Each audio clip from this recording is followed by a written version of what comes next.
ladies and gentlemen, boys and girls, children of all ages. Welcome back to another episode of The Keel Show here, live on 12 Ounce Sports. I'm your host, Alex Keel. Alongside me, the Inside the Insiders, Tyler Keel. Hello, everyone. I'm tired. Yeah? You tired? I'm tired. I will say this, though. Before we get too far into all of our sponsors, Alex, we obviously got to thank some people that give us swag and stuff. Absolutely. You yourself have purposely slanted your laptop backwards so the camera can see your Mystery Alaska shirt right now. Look at that. I love it. I'm sure everyone right now is like sitting there looking at this like, what? You like that big old M. But no, Mystery Eskimos. The Mystery Eskimos. Yes. No, they were not the Eskimos. Eskimos on ice. Just a quote from the movie, folks. Just a quote from the movie.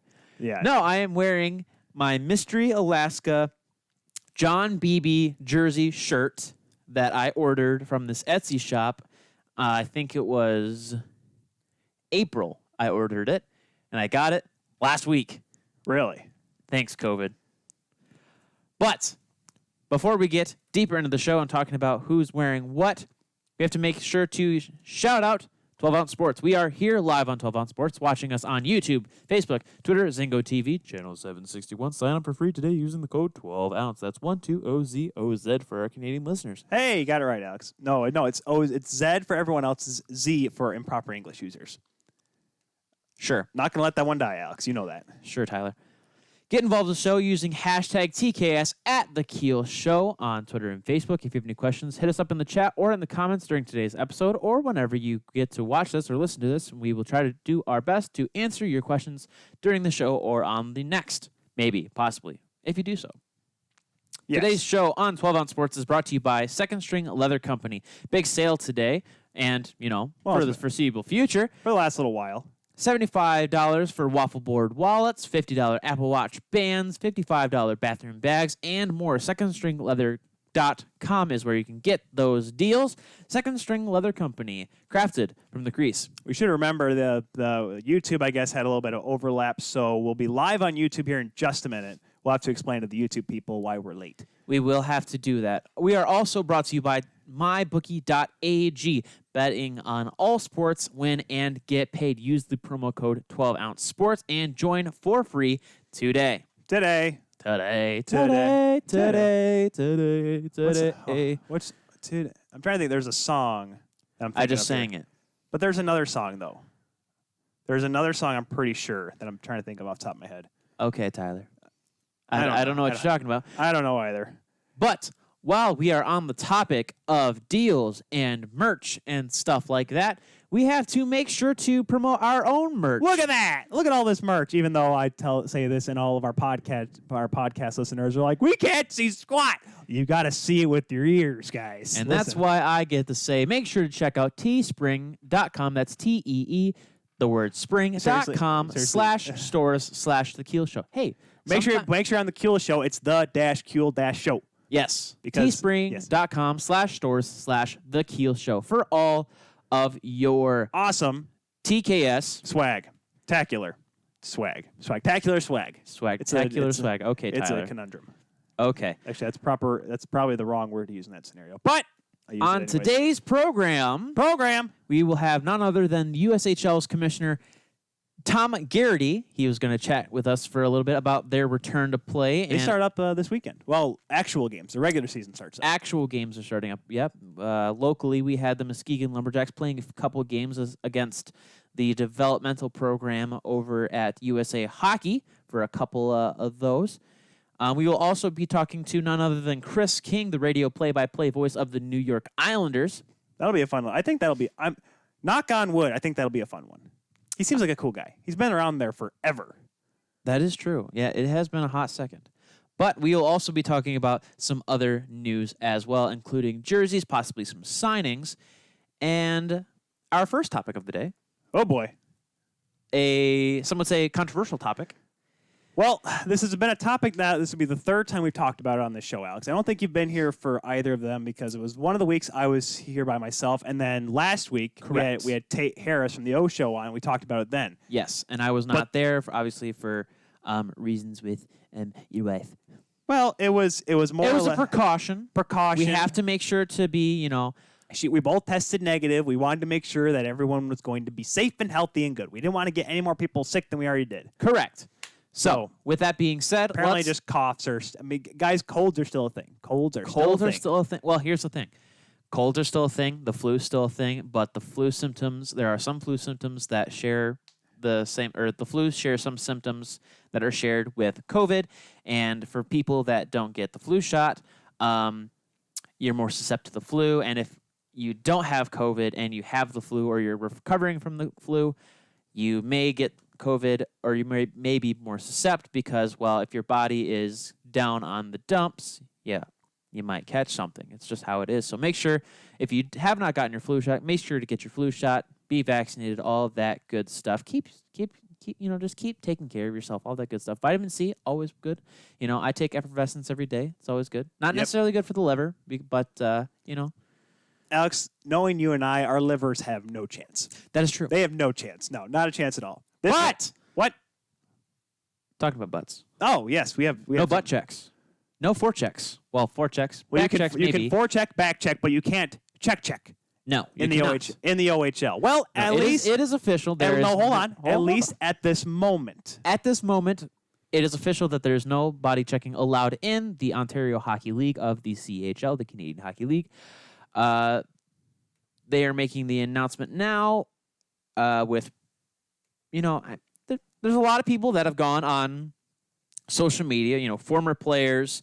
I don't think any current players of the OHL have said anything about it, which I think is probably a smart move. But Premier Doug Ford of Ontario says he wants checking in the OHL. Tyler, what are your initial thoughts? Well, so when I've talked about it on this show, the first thing I always say is you cannot actually have a season without checking, or else it's beer league. I said it, Alex. Alex, you could be at least a 50-point guy in the OHL if there's no checking. That is true. 50 points, even if you were fourth liner, because there's going to be probably 300-point guys. It's not a legit. You can't. Imagine if you're a guy going to his draft year, like 17-year-old kid. Imagine last year, Cole Perfetti, Quentin Byfield, these guys that are skilled and have to fight through checks. Imagine if last year they didn't have to check. They didn't check in the OHL. Quentin Byfield setting records with 400-point seasons. Cole Perfetti is all of a sudden the number 3 pick. Well, now here's the thing, though. You have to take into consideration that people are going to be not looking at this if this plays out how we think it is going to be. Well, how it is right now. I have my saying on what may happen, but go ahead. As of right now, if things go to the plan of the OHL and the Canadian government, teams are going to have to look at these seasons with an asterisk. Just like how I look at the past NHL season with an asterisk, with the Tampa Bay Lightning win the Stanley Cup, there's an asterisk, whether it's harder or it's easier, whatever, however you want to put it. There's going to be an asterisk next to it. Okay. Chat's disabled on YouTube. Interesting. Pardon? Chat is disabled on the YouTube. Oh, well, that's no fun. That's a bummer. Yeah, that's usually how we get our feedback and stuff. Well, if you are watching us on YouTube, make sure to hit us up on Twitter. At The Keel Show on Twitter, and send us your comments there. We'll make sure to Facebook refresh well. our feed and Facebook up as well. Holy smokes, Alex. I thought I was off today. I'm trying to go with this. I'm keeping moving here. But so yeah, with that being said, there should be an asterisk along with it. So scouts and hockey professionals. I just realized? Trusted hockey men. They're going to be looking at this season, and they're not going to be, taking everything. They're going to take this with a grain of salt, because you say it's like beer league. I like to personally think of it as more along the lines of women's hockey, because at least to my knowledge, most women's hockey leagues don't allow hitting. That is they correct. allow body contact, yes. But it sounds like it's just this all pertains back to the interview with Rick Westhead and Lisa McLeod, where it was an absolute dumpster fire of where she said, how can you have checking right now? Except every other competitive hockey league is allowing checking, whether it be Bantams that are playing right now, midgets, North American Hockey League, USHL, we'll get to that here in a little bit. The WHL has a plan to come back, but they are not starting yet, but they will come back. The Quebec Major Junior Hockey League, even though they had to shut down a couple times due to COVID outbreaks, they were going to come back at normal capacity. It's just the fact that it's similar to how NCAA football, NCAA hockey, a lot of the NCAA sports, they're letting the conferences determine when they want to come back. That's why Big Ten only started last weekend, not this past weekend, the weekend before. And the SEC started almost on time. Right. They're allowing each league to do their own thing. And since each conference. And since the government does have control over sport, Lisa MacLeod is the Minister of Sport in Ontario. That's true. They can determine when everything starts up and how it starts up. Now, yes, they were planning to start in late December, which we discussed with Tate, but then they moved it, and now they're shooting for February. I would like to think, Alex, by now until February, that Lisa MacLeod, whatever the prior is that what you call it, the prior? The Mr. Mrs. thing? I don't know. Who knows? Lisa MacLeod realizes that there needs to be checking in hockey. Now, yes, whether or not you have fisticuffs, whatever, I get it. If you don't want to have fighting, that's fine. That is fine if you don't have fighting. I've accepted the fact that fighting will eventually be phased out, not just completely cut off, but for this year, I'm okay with a rule of not having fighting this year. Now, a really good point that was made, I forgot who put it on Twitter, but someone posted, I'm like, you guys are, like, OHL having problem with hitting. Like, I get that.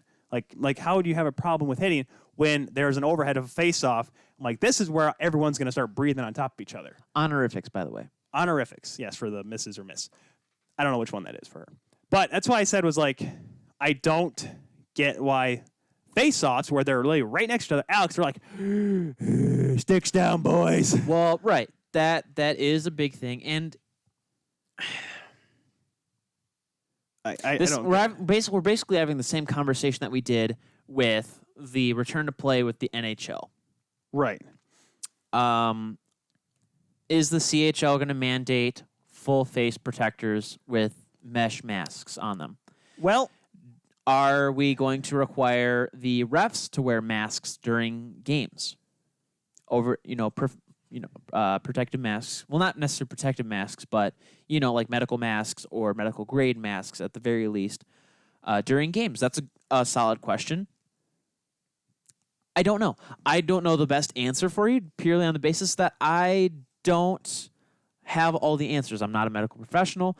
I just listen to what the medical professionals have to say. What I would say in the case of the Ontario Hockey League is that they should delay the process, or at the very least, have the process with the contingency that they do not start until they have body checking allowed again in the league. And that's why I think February. That's why you have now 3 months to wait.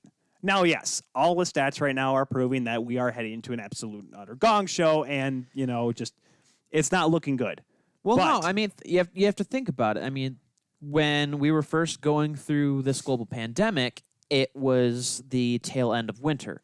Right. And the scientists have come to some sort of conclusion that the COVID virus does better in the colder months, similar to the flu does.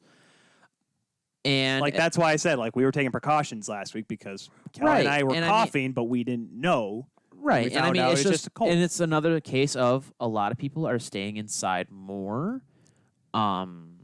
So everyone's looking at us right now. You guys are like a foot and a half in front of each other. Of course you guys are going to get COVID. Listen, calm down, people. We're safe. That's why we made sure. Hey, Alex, I don't know if we're feeling good. We have been taking precautions. That's for darn certain. Like if Alex said he was sick, if he didn't feel well, he stayed home. If I like last week, hey, Alex, I don't know if I'm feeling too well. We can have you call in. Okay, I'll stay home. Perfect. We're doing precautionary purposes. I'm sorry. I sound weird in a mask, okay? That is true. And they want to see my pretty face, Alex. The people want this. The people want this. I don't think they want that. They want this.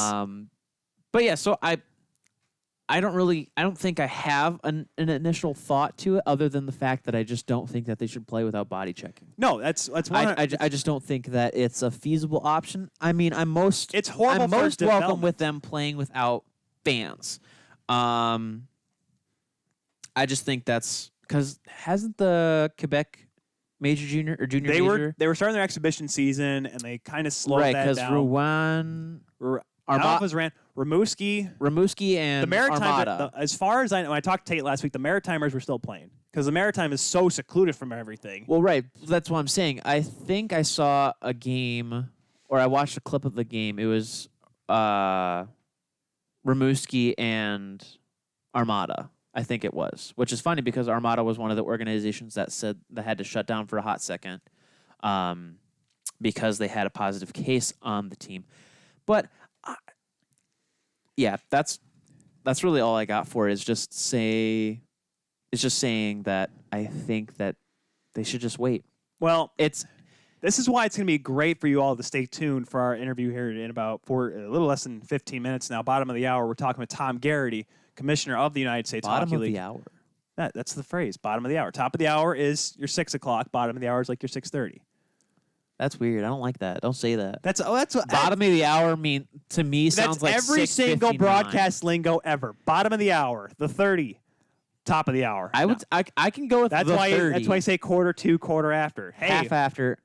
Like, let's say this. Hey, we'll still hopefully we're still talking to Tom Garrity at the 6:45. At the bottom of the hour, we'll be, and that's why we at the 8 o'clock hour. Sounds like the end because it's the bottom of the ninth. Listen, this is broadcasting, not baseball. Top down. Top to the bottom. Top down rotation. Do start doing abs right now. No, and this is why it's gonna be interesting because these leagues are allowing hitting, and the difference, everyone's like, well, if it worked with the NHL, why does it not work with the OHL or how that? Because guys, here's the difference. They were able to seclude themselves from the outside world. You can't do that if you're in the OHL because these kids got to go to school. A lot of those kids. There's a couple overagers that aren't going to class. They're not taking any college classes. Well, you can take online courses. What I'm saying is, like, I am proof of that. The United States public school system is proof of that. All of these young kids are taking classes, so they can't, like, seclude themselves. Excuse me. That's just a cough. Everyone calm down. I'm just telling you. It's just a cough. You better be watching it. That's why I turned away. I'm going to make you put on a mask. I don't care.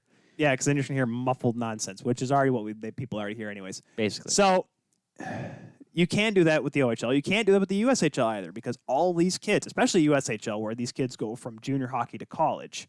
So these kids are already they're in school. They have to go around the public, so you really can't do that. So you're looking at it, and that's why we're going to be great. We're talking the USHL and the AHL, which we didn't talk a whole lot about last week. They're starting in February now because these guys are going to be traveling around. They're going to be going out in public. And you're going to see games, whether it be in college hockey, which only starts in less than 2 weeks now, Alex, with Big Ten hockey and Atlantic hockey starting up. You're going to see with junior hockey. You're going to see it with the ECHL. Games will have to be postponed. Games are going to have to be moved around because there will be positive cases. It's just the long and the truth of it. So you're just going to have to accept the fact that you need hitting in the game in order to have proper development. That's just my take on that, Alex. Right. Well, that is definitely something that's going to be need to be talked about and something that's going to obviously be a development as we go through the rest of fall into the winter, into next spring. But before we get USHL Commissioner Tom Garrity on the line, let's talk about a quick few signings. The two-time back-to-back Stanley Cup champion, Patrick Maroon, has re-signed with the Tampa Bay Lightning, a one-year deal worth $900,000. 2 years. Look at him go. Is it a 2 year deal? Is it a 2 year deal? You wrote it down. It's only a 1 year deal. Yeah, 1 year. It was 2 year deal. No, 1 year deal. Which personally, I think that if he's only going to get a 1 year deal, I think he should be getting a little bit more than that because, well, if the trend follows the suit, then he should be getting buco bucks for 2 Stanley Cups. Yeah, but I believe Maroon realized. Well, first of all, Maroon, the Montreal Maroons, which literally the Mr. Alaska sweater is based off of. Patrick Maroon's got to realize. I think he realized that he's not going to be worth even in a decent market, Alex, in a normal market where the cap would continue to rise. He may not be a guy that would be getting paid more than $1.5 million, $2 million. Right. I think he realizes that. So that's why he said, all right, $900,000 is fine, especially with a team that's going to be cap strapped, that's going to have to make some moves like the Tampa Bay Lightning. This was their year. They had to win this year. Right. There was no ifs, ands, or buts. They needed to win this year because with the cap being flat, they're going to have to move some players around in order to actually suffice a team next year. Mm-hmm. So I like the fact that, they were able to get him on a cheap contract, and I know there's a couple other guys that they were able to get on cheap deals as well. So good to see Maroon just staying in the game. True. The next signing that we have listed is a local boy, Tyler Bertuzzi. No, not really local. He played in Grand Rapids, so local boy.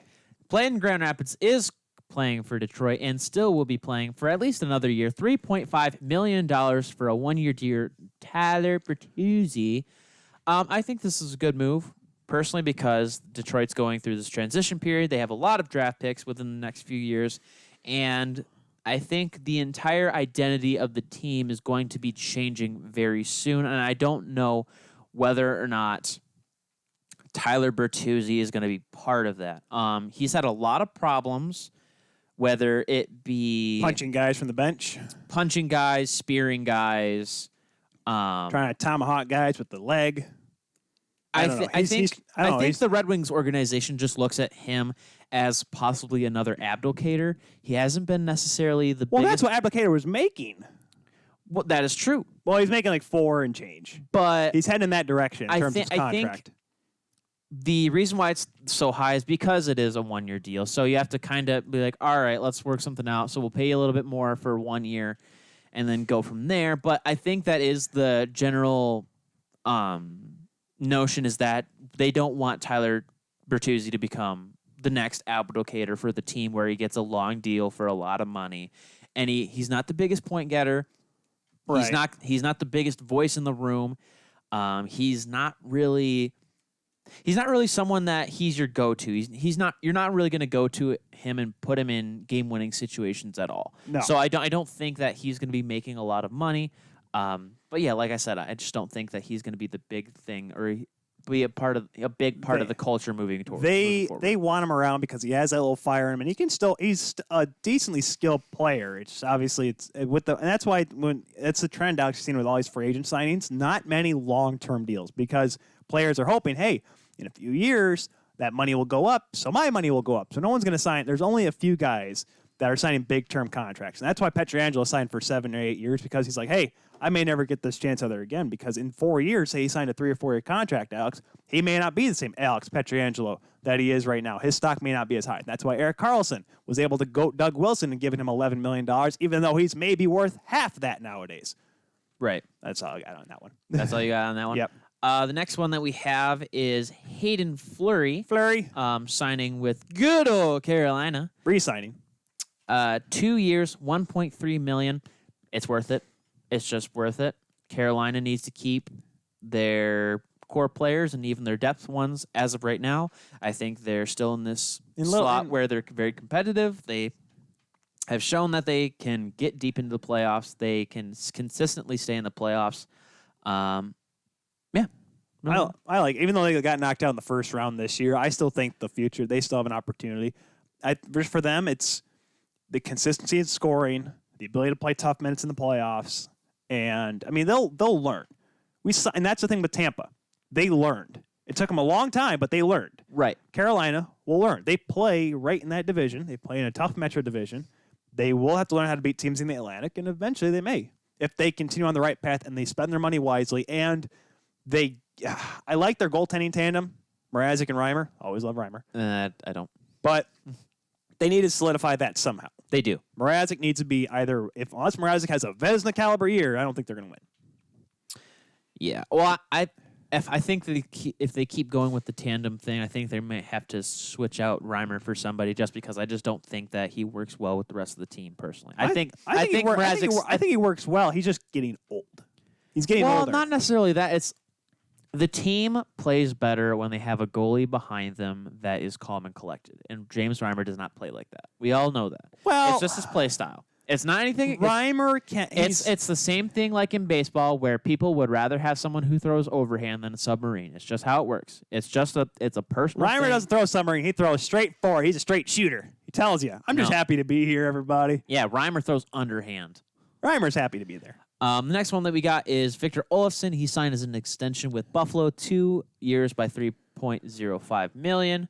Great power play guy. He just needs to show they can play 5-on-5. That's why he's only taking 2 years, and Buffalo still has a little bit of money, even though they gave Taylor Hall $8 million for just a year. So we'll see how that. He's got room out. to grow. Alex Galchenyuk signed with the Ottawa Senators, just another one of their recent acquisitions that's going to bolster their team up. 1 year by $1.05. Not a lot of money, not a lot of term. I would say it's a good deal for both parties involved. A year. Dominic Cahoon. I want to make sure. Is that Cahoon? Dominic Cahoon. He is going to Edmonton 1 year by $975,000. Which is funny because do you think Pittsburgh would like to keep a cheap player like that, especially with their high-end contracts and the fact that he can still kind of play? But then again, I guess Jim Rutherford says, yeah, or he forgot he was there. Yeah, I don't know. I don't know what's going on in Pittsburgh right now. We'll have to see. Are they going to win? Are they going to lose? We'll have to see as we get closer to next season / the season after that. Will they need a guy? Will they need one player to save the franchise from moving again for the third time ever? Maybe. Hey, Lemieux, Crosby, who's the next one? Who's the next one that saves Pittsburgh from their eventual dormentality? Because they went dormentality. It's not a great compound word, Alex, but it is one I just used. And we're going to ride with it. Because you're going to move on to the next signings, for God's sakes. Okay. We don't say we're a Leaf-centric podcast, but we have a section purely for Leafs players. Well, because they signed the most notable players in the last week. They signed two. They signed more than everyone else that were notable. Doses. They, again, signed Michael Hutchinson 2 years, $725,000. Two-way deal. That's the kicker. Two-way contract. So you may have, with the Leafs, Frederick Anderson, Jack Campbell, in the minors, Aaron Dell, Michael Hutchinson. 4 NHL goaltenders in your system, Alex. No. 4 goaltenders that can play in the NHL. Alex, okay, here's my thing with Hutchie. You have 4 goaltenders that can wear pads in an NHL game. Okay, everyone gives Hutchinson flack, and I get it. I don't like him. Hold on, Alex. I don't like Dell either. Okay, Dell, he had a very bad year. But look at the team Hutchinson was playing behind last season. And then he goes to Colorado and dang near comes back against Dallas. Plays phenomenal because he played phenomenal. He played behind a good team, a good, capable defensive team. Alex. So what you're telling me is that the Leafs are not defensively capable. What do you think I've said on this program? I've said it. They need to bolster up their defense. They actually want to be stronger. They kind of did. Well, I mean, are. If Bogosian can play, I'm sure. I don't know. I think Dubas needs to be fired by this point. Well, hopefully he's not fired because that makes his next signing look a little bad because he's got faith in this kid. That is true. Yeah. Well, here's the thing. Let's talk about Kyle Dubas decides to extend Joey Anderson, who is traded to Toronto from New Jersey for Andreas Janssen. Yep. 3 years by $725,000. Now, for one, I don't like the fact that they traded away Janssen. But I thought he was a good player. But it's 3.4 off the cap. Now you're only paying $725. True.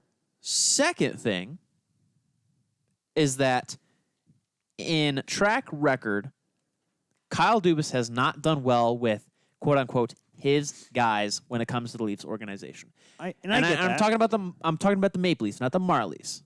The Maple Leafs. He's not done well with the Maple Leafs. He put a lot of faith behind Cody Ceci.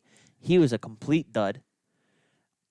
And I get it. Yeah. He's vouched for a lot of other players on the team, and where are they now? They're either not on the team or they are on the team, and they shouldn't be there. So, yeah, I'm interested to see how he plays. I mean, apparently Rachel Dory vouches for him, and Rachel Dory is a very capable person. He's an analytical. Not analytics, but also an eye test as well. He looks good. He just didn't get the opportunity to play in New Jersey, which was funny because he was on a bad team in New Jersey. But apparently the Leafs will look at him. He may be a guy that enters in the lineup, but yeah. So here's the thing. There's a reason why Andreas Janssen is worth $3.4 million.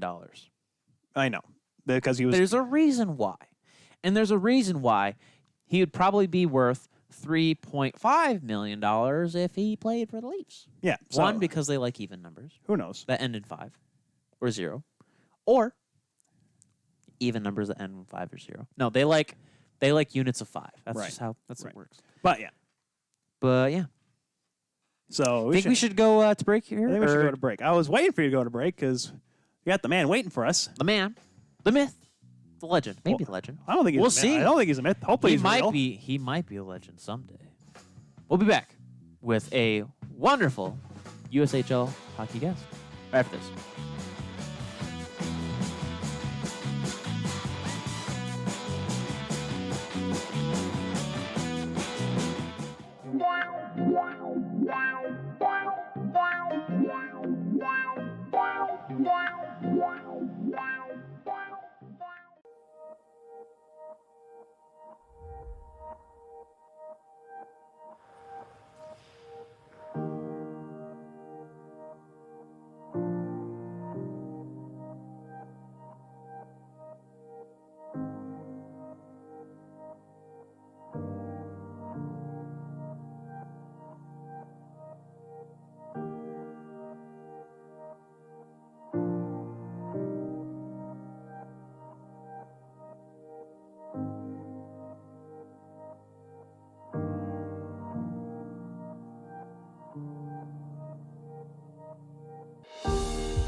Drink Aid, ready for distribution worldwide.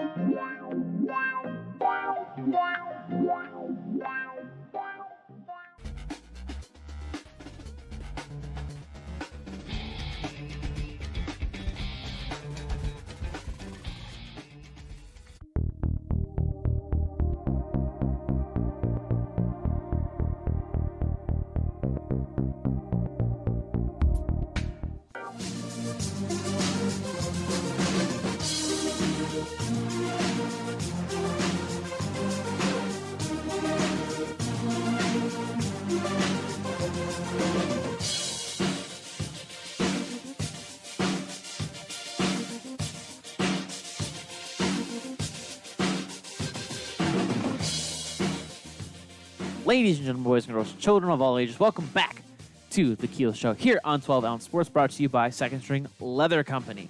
Unfortunately, we were not able to get our first guest on the phone quite yet, but hopefully we will get him on later in the show. But first, we will talk about, let's start off with something a little bit funny. Funny? Peculiar? Well, it's funny because people enigmatic. People are probably looking at our ticket right now. They see coming up like, which one's funny? Listen, both are funny if you really have an awful sense of humor. Bing. Well, because I just want to completely razz the kid here. You're gonna have to let me go on this one, on that one. Well, yeah, we'll talk. Well, I'll let you go for a bit. But then I won't let you go for too long. I'll let you go for a bit. Well, yeah, we have Chris King coming up at 8:00, so we do have a certain time limit on that. We do. But the Dallas Stars, those guys. They do it more neon in Texas. Okay, I can't, obviously, once again, similar to what we did last week, Alex, I can't put the pictures on the video yet because, unfortunately, media relations people are tough to get a hold of here in today's world, even though not many people are working right now. But regardless, just go on the Google, look up new Dallas Stars jersey, and you'll be embarrassed.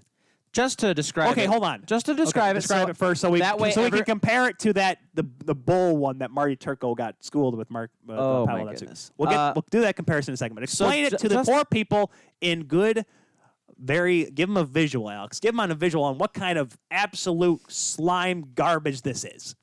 So it is a black background jersey. All this prep for it, too, Alex. With an assortment of accent lines, and of which they are neon green, by the way. Yep.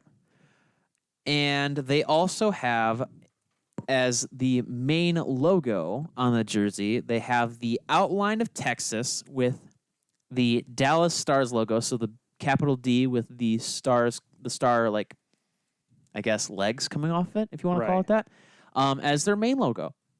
And on the backs of the jerseys, they have the numbers with neon green outline, black interior, and neon green letters for the names.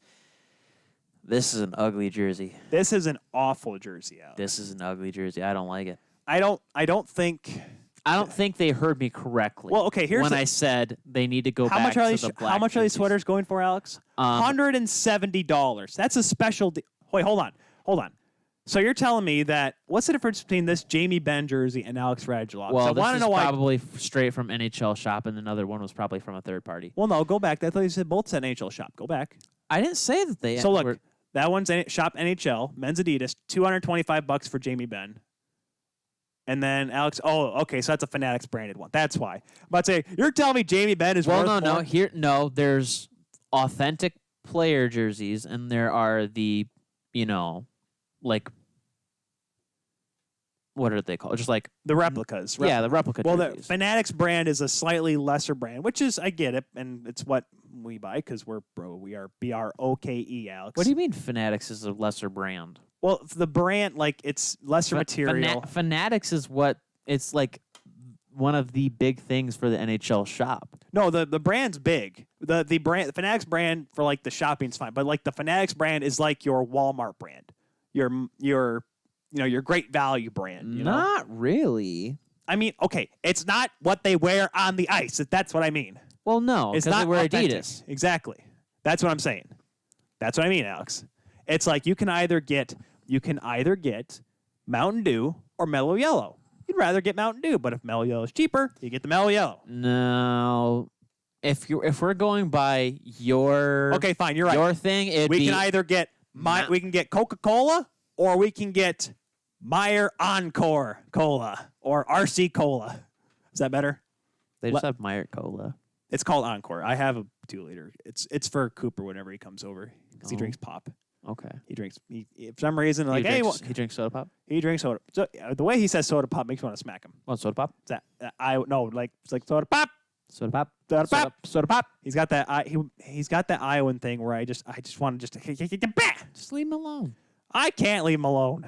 But I mean, I gotta watch out for the kids sometimes. Just because the jersey's ugly doesn't mean that Shop NHL is going to make it any less as expensive than all of the other jerseys. So here's that being said. Before we start, good God! Before we start comparing how bad it was compared to the old 2000s one, I was disappointed, Alex, because they kept showing the black and this little neon tint little thing. All this prep, all this hype for. I'm like, oh, this is gonna be awesome. It's going to be cool. Be psyched. Because you want to know why, Alex? I was thinking, guess what they're doing, Alex? They're going back to the old early 90s, the mid-90s one, the one that the North Stars left with and Dallas took over. The black with the white with the Texas state logo, or the Texas with the star in the middle. I'm like, that's what they're going to do. It's going to be cool. It's going to be real retro. Nope. They ruined it again. Again. See, Here's the final point that I'll make on this, and this will be the hill that I die on. The hill.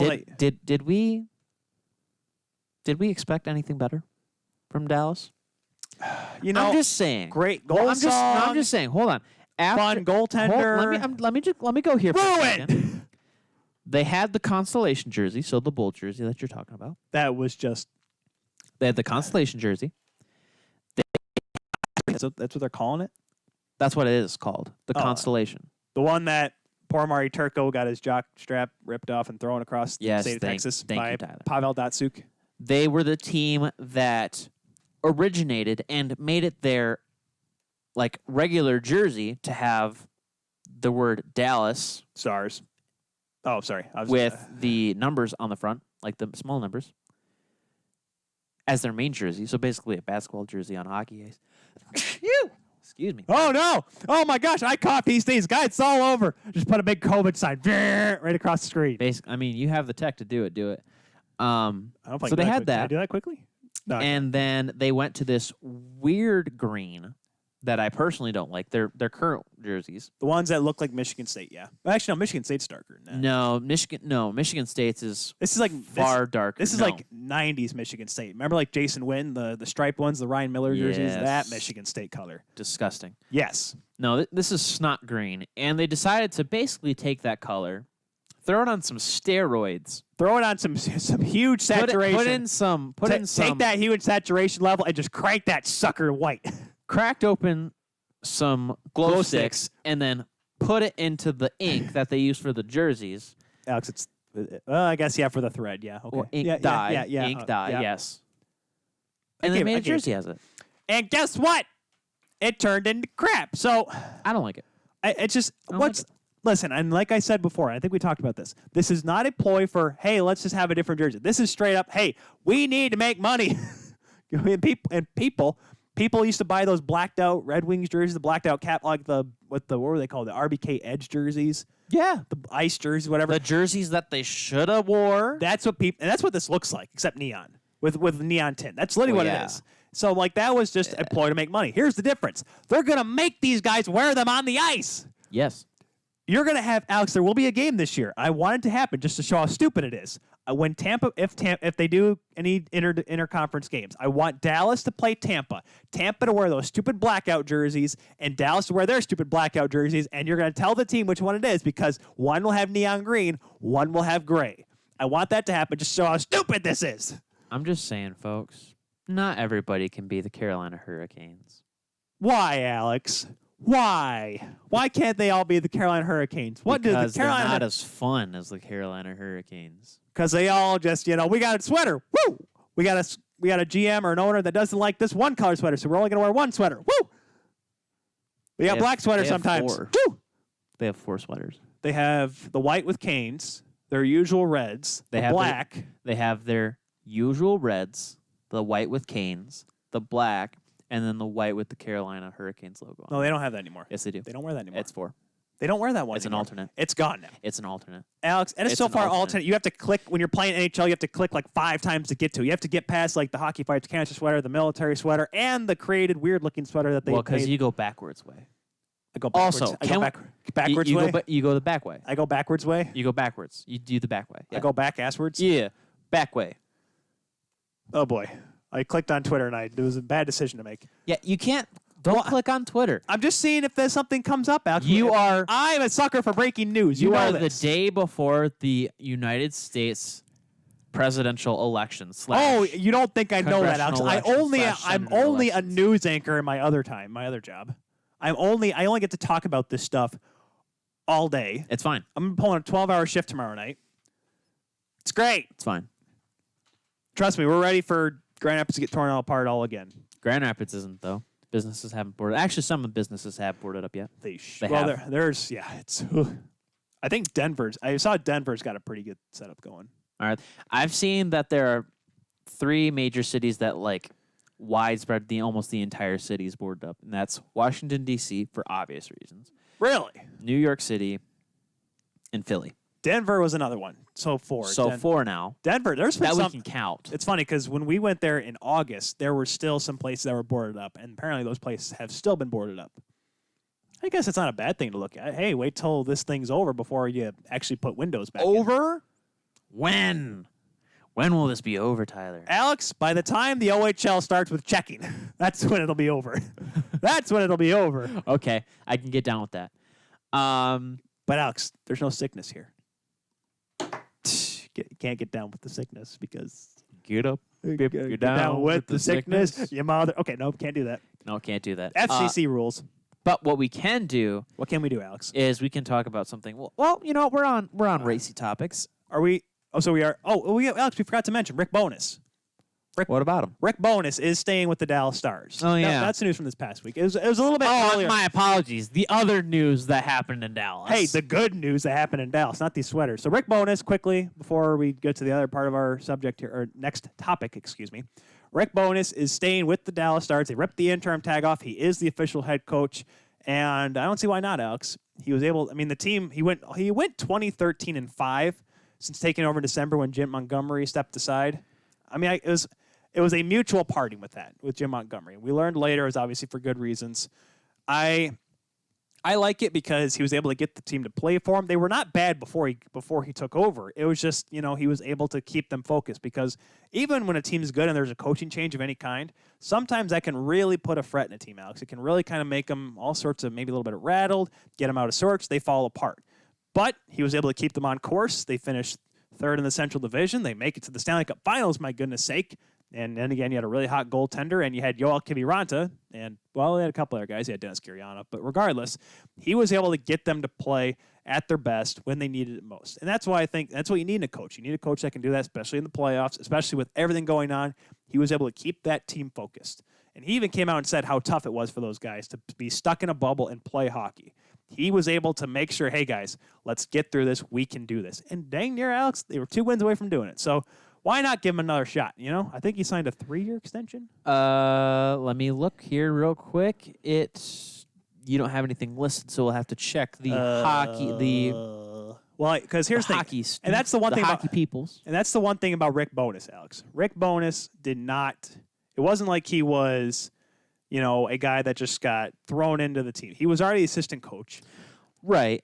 So he does have that background with the team, and obviously the players trust him. So I think this was a pretty obvious choice. Kind of similar to how when the Toronto Maple Leafs decided to go with Sheldon Keefe, that was kind of an obvious choice. Maybe it wasn't. Maybe there's another coach that got signed to a 3-year deal. There's probably one of the earlier ones that got signed. Maybe, but nevertheless, 20-13-5 regular season record after taking over in December. Rick Bowness had.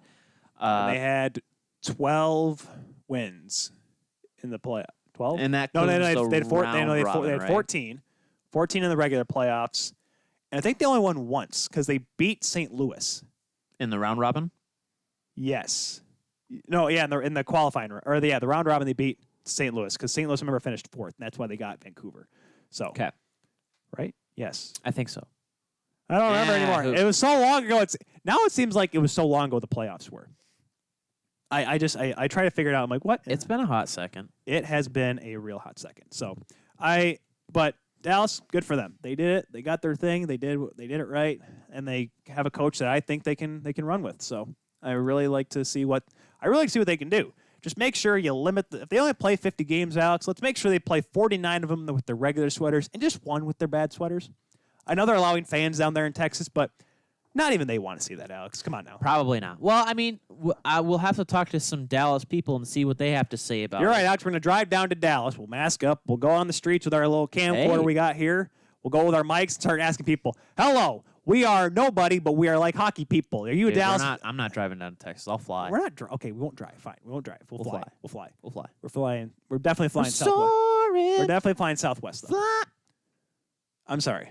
Why? Are you paying for it? Can we get one of those like really junky airliners where it's just like a engine plane? I'm not. You have to refuel like 5 times. What, like Allegiant or Spirit? Never fly Spirit. That's one thing I've heard. Never fly Spirit. Never. Allegiant on a good day, but you never know when that is, obviously, anymore. I don't know. Southwest.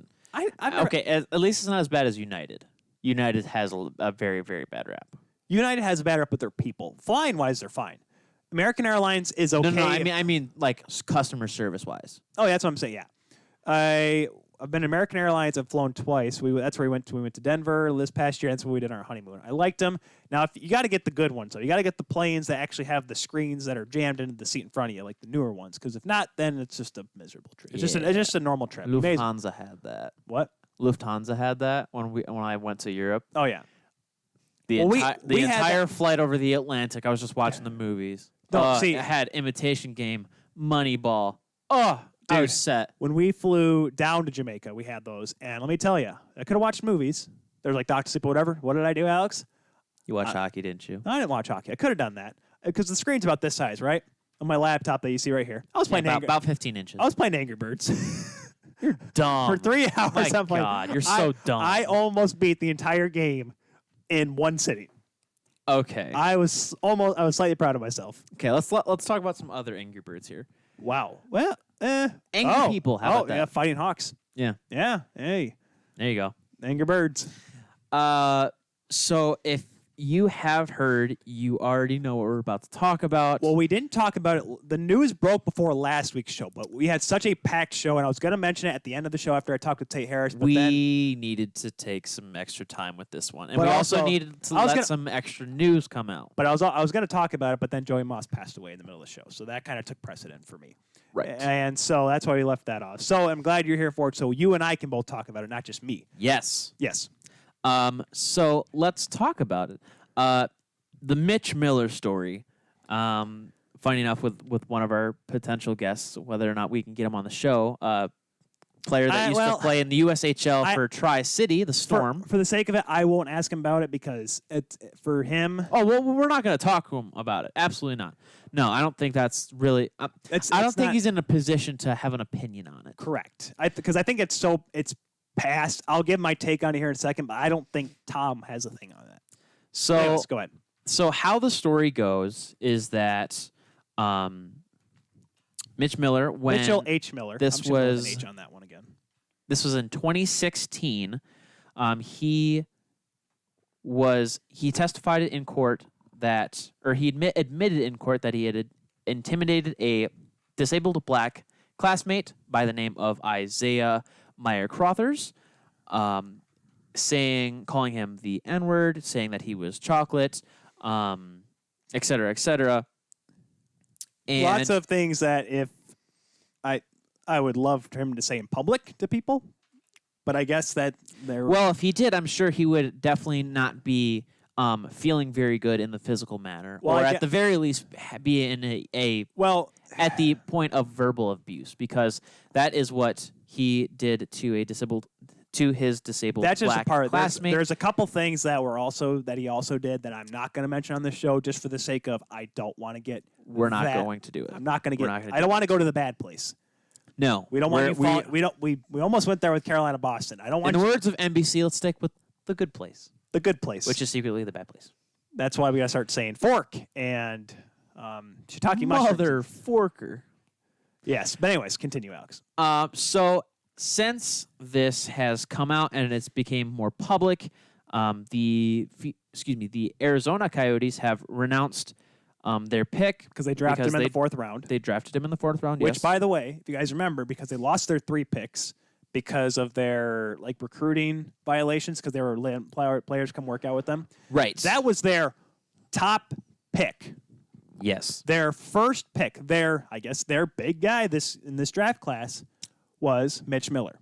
Right. So obviously, I don't think anybody did their true homework as far as going and doing background checks on these guys, which I think this is something that we're gonna have to face, especially in the world of sports nowadays. Just because it's very easy, especially because in sports it's very publicized with social media. Things get out quick, whether it's rumors, allegations, this kind of stuff. And I think this is probably one of the big first ones, if not the first big one I can say in this new era of social media, that actions of players that have happened, years ago. I'm not saying years and years ago, but enough, 2016 to 2020, it's obviously 4 years. Actions like that have come to potentially destroy careers in the world of sports. Now, the Arizona Coyotes, like we said, have renounced his pick and his draft rights as a player of the Coyotes organization. So he is technically a free agent, I would say.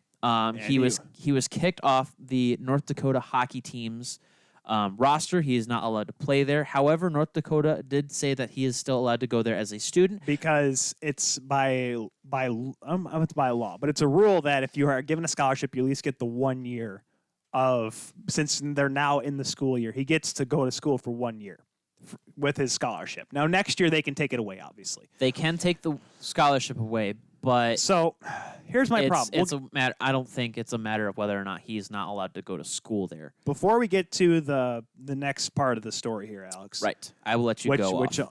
My thing is this, guys. Alex, I'll admit I have done wrongs in my life. Sure. I don't.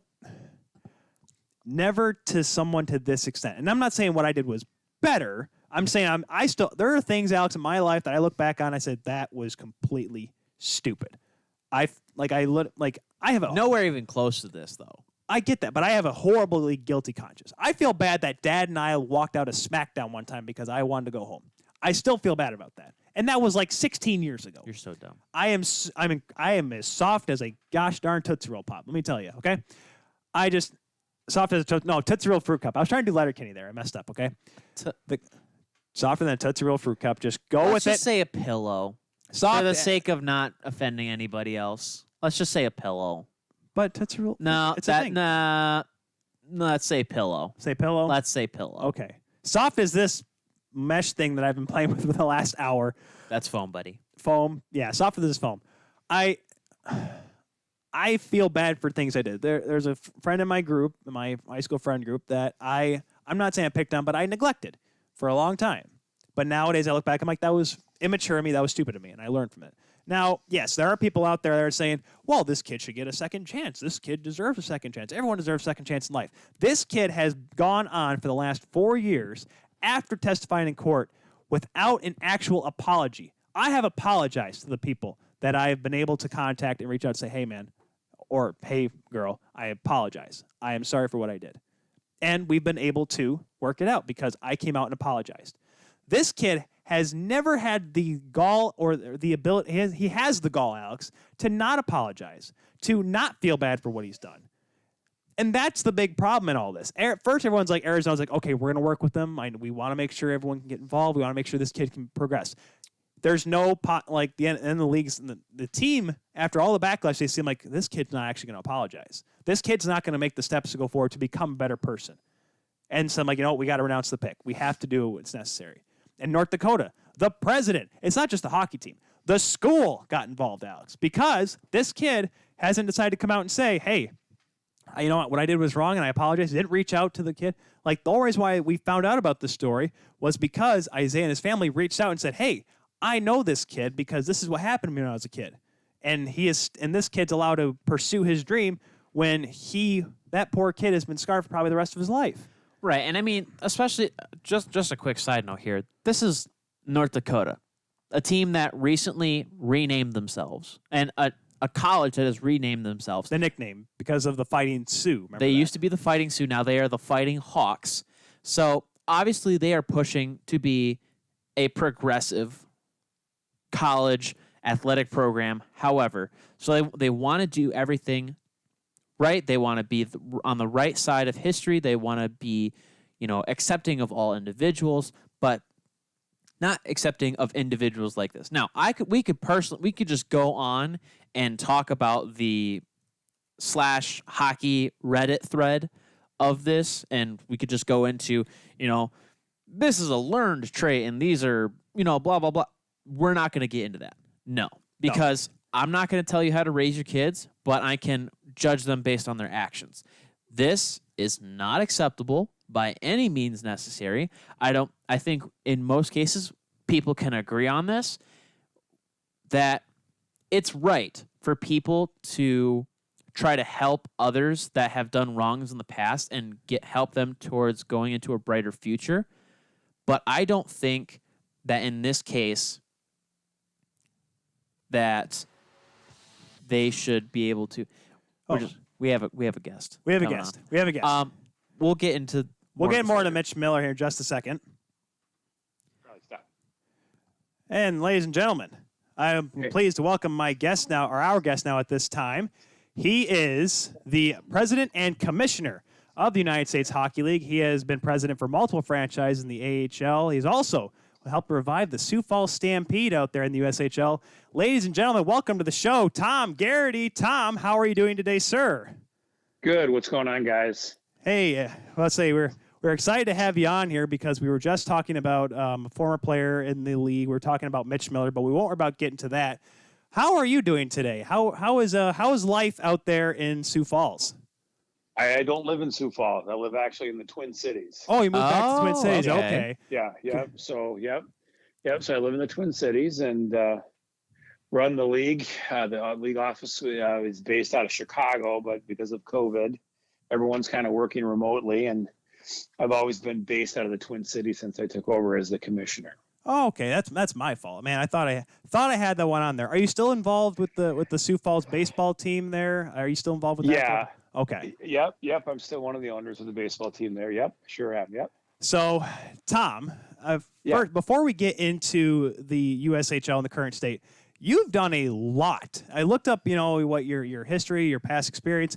You have been all around with multiple sports. You've worked with teams in the NHL. You've been president of a couple of AHL teams. The Cincinnati Mighty Ducks, Alex. That's where Wow. Tom was back in the day.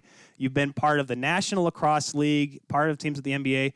Safe to say you've been around multiple sports for sure. How has that experience kind of helped you grow as not just, someone in management, but someone who obviously is well-rounded in all things sports? I've been doing it for, a long time. And I think it's really helped me in a lot of different ways. I've had the good fortune of being a part of some very, very successful organizations. And I've worked at, the highest level of sports with, the Minnesota Wild, the Arizona Coyotes, the Houston Astros. And I've also worked, in the American League, and I've worked in junior hockey, and those are equally as good in just different ways, different size, shapes, and forms, so to speak. But I've had the good fortune of being a part of some really successful things. I've been a part of some things that have not been successful.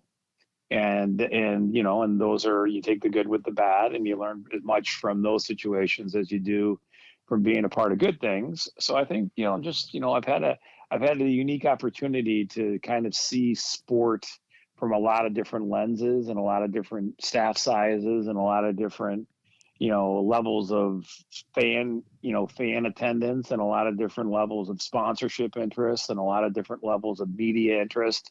So I think overall that's kind of helped me kind of ebb and flow with what's going on. Yeah, and with all that experience, I've definitely built a great reputation around yourself. But I do have to ask, as someone who, for me personally, I'm, starting to get into, sports at a lower level. And, going from all these different experiences and working with these high-level organizations and within these high-level leagues at the professional level, what was the interest going to the junior hockey level and then also helping run the Sioux Falls Stampede in 2013?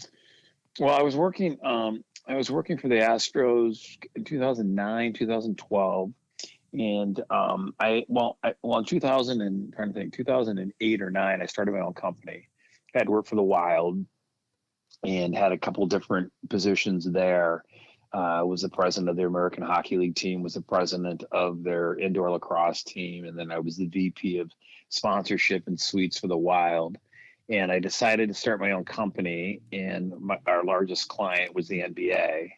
And then so through that process, I then took a position with the Houston Astros, shortly after I kind of opened my doors about a year later, because of my time spent in Houston with the Arrows, I knew people in the market, and the president for the Astros at the time, Pam Gardner, contacted me and said, "Hey, we're looking for a senior vice president." And I really liked their organization. I love the city of Houston. We were back in the Twin Cities. And so we decided to move back to Houston, and I took that role. And after a couple of years, I kind of thought, I'm a better entrepreneur than I am kind of a day-to-day sports guy. I've been doing it for a long time. And my buddy was running the Coyotes as the interim president during their bankruptcy, looking for an owner. So he had contacted me. So for 2 years, I commuted back and forth from Phoenix to Minneapolis, which was kind of a drain. And subsequently during that time, some of my former people that I knew, Bob Nagley III, whose father, Bob Nagley Jr. and himself, they owned the Wild. I had worked for him when I was was at the Wild. He had contacted me along with a guy named Ryan Schoenborn, who's kind of the godfather of the USHL, and said, "Hey, we're looking to buy a couple teams. Would you want to invest and then be our day-to-day operations guy?" And I was a baseball hockey combo. And I knew of the USHL. I just didn't know a lot about it. I knew what it was. And I'd seen a game or two here when the Vulcans were in St. Paul, in Minneapolis. They played at Mariucci. And, they said, "Hey, would you, the team's in Sioux Falls." And I think they thought that might be a deal breaker. And my wife was from that area. Oh. So I said, "No, I'll do it in a second." And they're like, "You'll move to Sioux Falls for a year or two to get the businesses up and going." And I said, "Yeah, for sure I will." And it was great because her entire family's in that area. So we kept our house in the Twin Cities, but we rented it, and then we rented a house in Sioux Falls. And I went there for a little over a year. I got both teams kind of back up on their feet, and then subsequently just did all my work from the Twin Cities. And so that's how I got involved with them. And then, I got involved in investing in the Madison Capitals and getting that team started in Madison with Ryan Suter. And then, I don't know, it's been 3 years now. The commissioner decided to step down. They asked me if I'd do it on an interim basis. I did. They did a search. I think they had a couple guys they wanted to take, but they didn't get the deal done for whatever reason. And they circled back to me and said, "Hey, would you like to do it?" And I said, "Sure, why not?" But one of the deal points was I wanted to live in the Twin Cities, and I'd commute back and forth to Chicago. And I really spent a lot of time during the season on the road at different venues, different cities, just checking out operations and games. So it worked out perfect. It's worked out great. So that's a great thing, because obviously because around the time you went over to Sioux Falls, I was still trying to be a junior hockey goaltender. I thought I was trying out for teams, calling every coach. Trying. That's not trying. Never did. But I wonder, Tom, in your time just simply working with Sioux Falls, since you joined the club, or since you took over operations of the club, how have you seen the league grow since then, before you became commissioner? Again, obviously, that's a good question. I think, you started seeing, I think the businesses started to get better on the business side. I mean, the hockey, every year has gotten better. There's a lot of good people before I showed up, even as a owner operator in 2012. But I think, since I was in the league before I became commissioner, definitely saw teams putting more emphasis in hockey development. Obviously, the relationship with USA Hockey and the national team, the relationship with the National Hockey League, staff front offices were getting bigger. More talented people were coming into the league, which, benefited the league from a business side of it. Good hockey people were coming into the league, former Division I coaches, coming back into the league. So just, I think, it was kind of an evolution that, was a long time making, but, just collectively on the front office and the hockey side, I just really started to see a lot of improvement, and there was a tremendous amount of upside just because of that. Yeah, and I mean, like you said, with that new success and bringing in different players that are at that high level. I mean, for us in Grand Rapids with the Muskegon Lumberjacks right around the bend there, having a player like Sveshnikov being drafted at a high pick in the NHL draft is definitely something that's a great thing to put on the resume of the USHL. Now, being tabbed as the 9th president and commissioner of the USHL, what did it mean to you? Not only on a professional level, but maybe even a personal level, to be named the man in charge of this growing organization and something that is becoming something that's being more of a staple in the hockey world. Yeah, I mean, it was flattering, and it was, I think I had a little bit of an advantage because the guys who, were making the decision, we have an executive committee of 6 owners that basically I report to, with the chairman being, my boss, and I had the good fortune of working with all these guys. So, for a long time, I sat in meetings with them and competed against them, and, had to negotiate with them from a variety of different issues during the year. And so I had a little bit of running head start. I understood the league, understood where, there were some really good opportunities. I understood where there were some potential flaws. And I think that, getting asked to take over the league was extremely flattering and humbling. And it was also, quite an undertaking. And I knew I was going to get myself into a lot. I had no idea what I was going to face with this current situation with COVID. Obviously, no one did. But I definitely knew the picnic, the personalities that I had already dealt with, the good, the bad, the ugly. Everyone gets along, but sometimes you had some scrapes with guys over just simple business stuff. So I kind of knew, I think, where everybody stood. I understood where teams were strong, where teams were not as strong. And I think I was excited and taking the job, and it's been pretty much everything I thought it was going to be. The good, the bad, and the ugly. Everything I thought it was going to be was pretty much what it's been. So yeah. I can't complain, and I'm thankful that I was given the job. Yeah, I'm pretty sure, Tom, from just saying right off the top here, I'm pretty sure we're not going to give you as much flack as we've given Gary Bettman. So you're one of our favorite commissioners here on the Kuehl Show. Oh, good. Yeah, that's good. Well, give me some time. You'll probably do that sooner or later, but that's good. But I will say this: the way the USHL has handled this pandemic is now we move right into the present. We kind of figured when March came around, when everything started to fall, and because we work over here at Davenport University, we were right in the thick of it with an NCAA program. We kind of figured, everything's going to fall apart. And the USHL was one of the first hockey leagues, one of the first notable ones that shut down the season's operations, at least canceled the season. Yep. How tough of a decision that was. Obviously, it was an inevitable decision with everything going on. How tough it was for you and for the rest of the league to have to cancel the rest of the 2019-2020 season?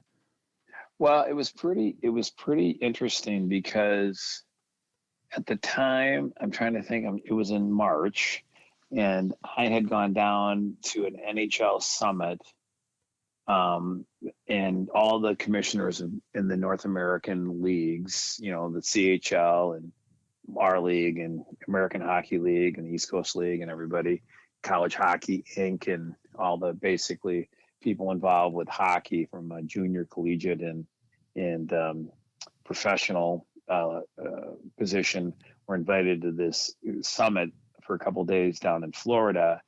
I had gone down there midweek, and I had invited my family to meet me on Friday for spring break. Right. So I have a daughter who's in college, and then my family came down and met us on Friday. So on Tuesday or Wednesday, we were sitting there just discussing, COVID and what's going on and what do you know and what are you hearing, and everyone was still kind of like, oh well, we're keeping our eyes and ears open and wondering what may or may not happen. And I think by Sunday we were canceling our season. Oh, geez. Okay. So, I mean, it went from, the change started with the NBA. Yep. And then, so I had gone to the Panthers Bruins game on Thursday night. And by Sunday, I was having an emergency board call at 10 o'clock at night, canceling our season. Yeah. Wow, so it was super surreal and it was super quick. But I guess what really came down to it, the decision was, it was such a scary thing, and it's still a scary thing. And the thing that I was very excited, and not excited, that's the wrong word. The thing that I was extremely impressed by was the owners weren't up talking about lost revenues and this, that, and the other thing. Everybody just wanted to do what was right for the players. And everybody wanted to do what's right for their staffs and their fans. And I think everybody was so uncertain about what was going to happen that there just seemed like no reason to even try to postpone it and, see if we could start up again in a month or 2 months, which in, retrospect, the decision we made was on the money. And so, we shut her down in March, canceled the playoffs, and we just wanted to make sure that all these kids could get back to their families. And then we started planning on, okay, what next? So we've been spending, ever since that time, we've been spending, so much time on just getting ready for, hopefully, I say that we are gonna start on Thursday, knock on wood, but to think about the fact that we're going to open our season on Thursday is quite a testament to kind of the journey that we've been on. And a lot of people put a lot of time and effort into it. And, we're going to have some bumps and bruises along the way and some starts and some pauses potentially. And I think we're as prepared as we can be, and we try to get better and better on it every day, but there's just no way we know what tomorrow could bring, right? So we're just doing the best we can right now. And for at least for the time being, we're going to start playing hockey, and I hope we can play the whole remainder of the year. Yeah, that's something, Tom, that I wondered about, because we recently talked about the Ontario Hockey League and how they're starting in February, and then the Minister of Sports not allowing them to hit whatever. The AHL starting in February. All these leagues are starting later and later and later. College hockey included. Obviously, a couple conferences are starting later this month. Why did the USHL? What? Obviously, you guys, like you said, you've been thinking about it all off season. What kind of all came together for a November start date for this league? Well, we're really lucky because we have a really strong relationship, as I mentioned earlier, with the National Hockey League, and they've counseled us on a lot of stuff. And then also we have a great relationship with USA Hockey, and they've done the same. We've been working with an infectious disease specialist out of New York that's been working with the NHL and the NFL.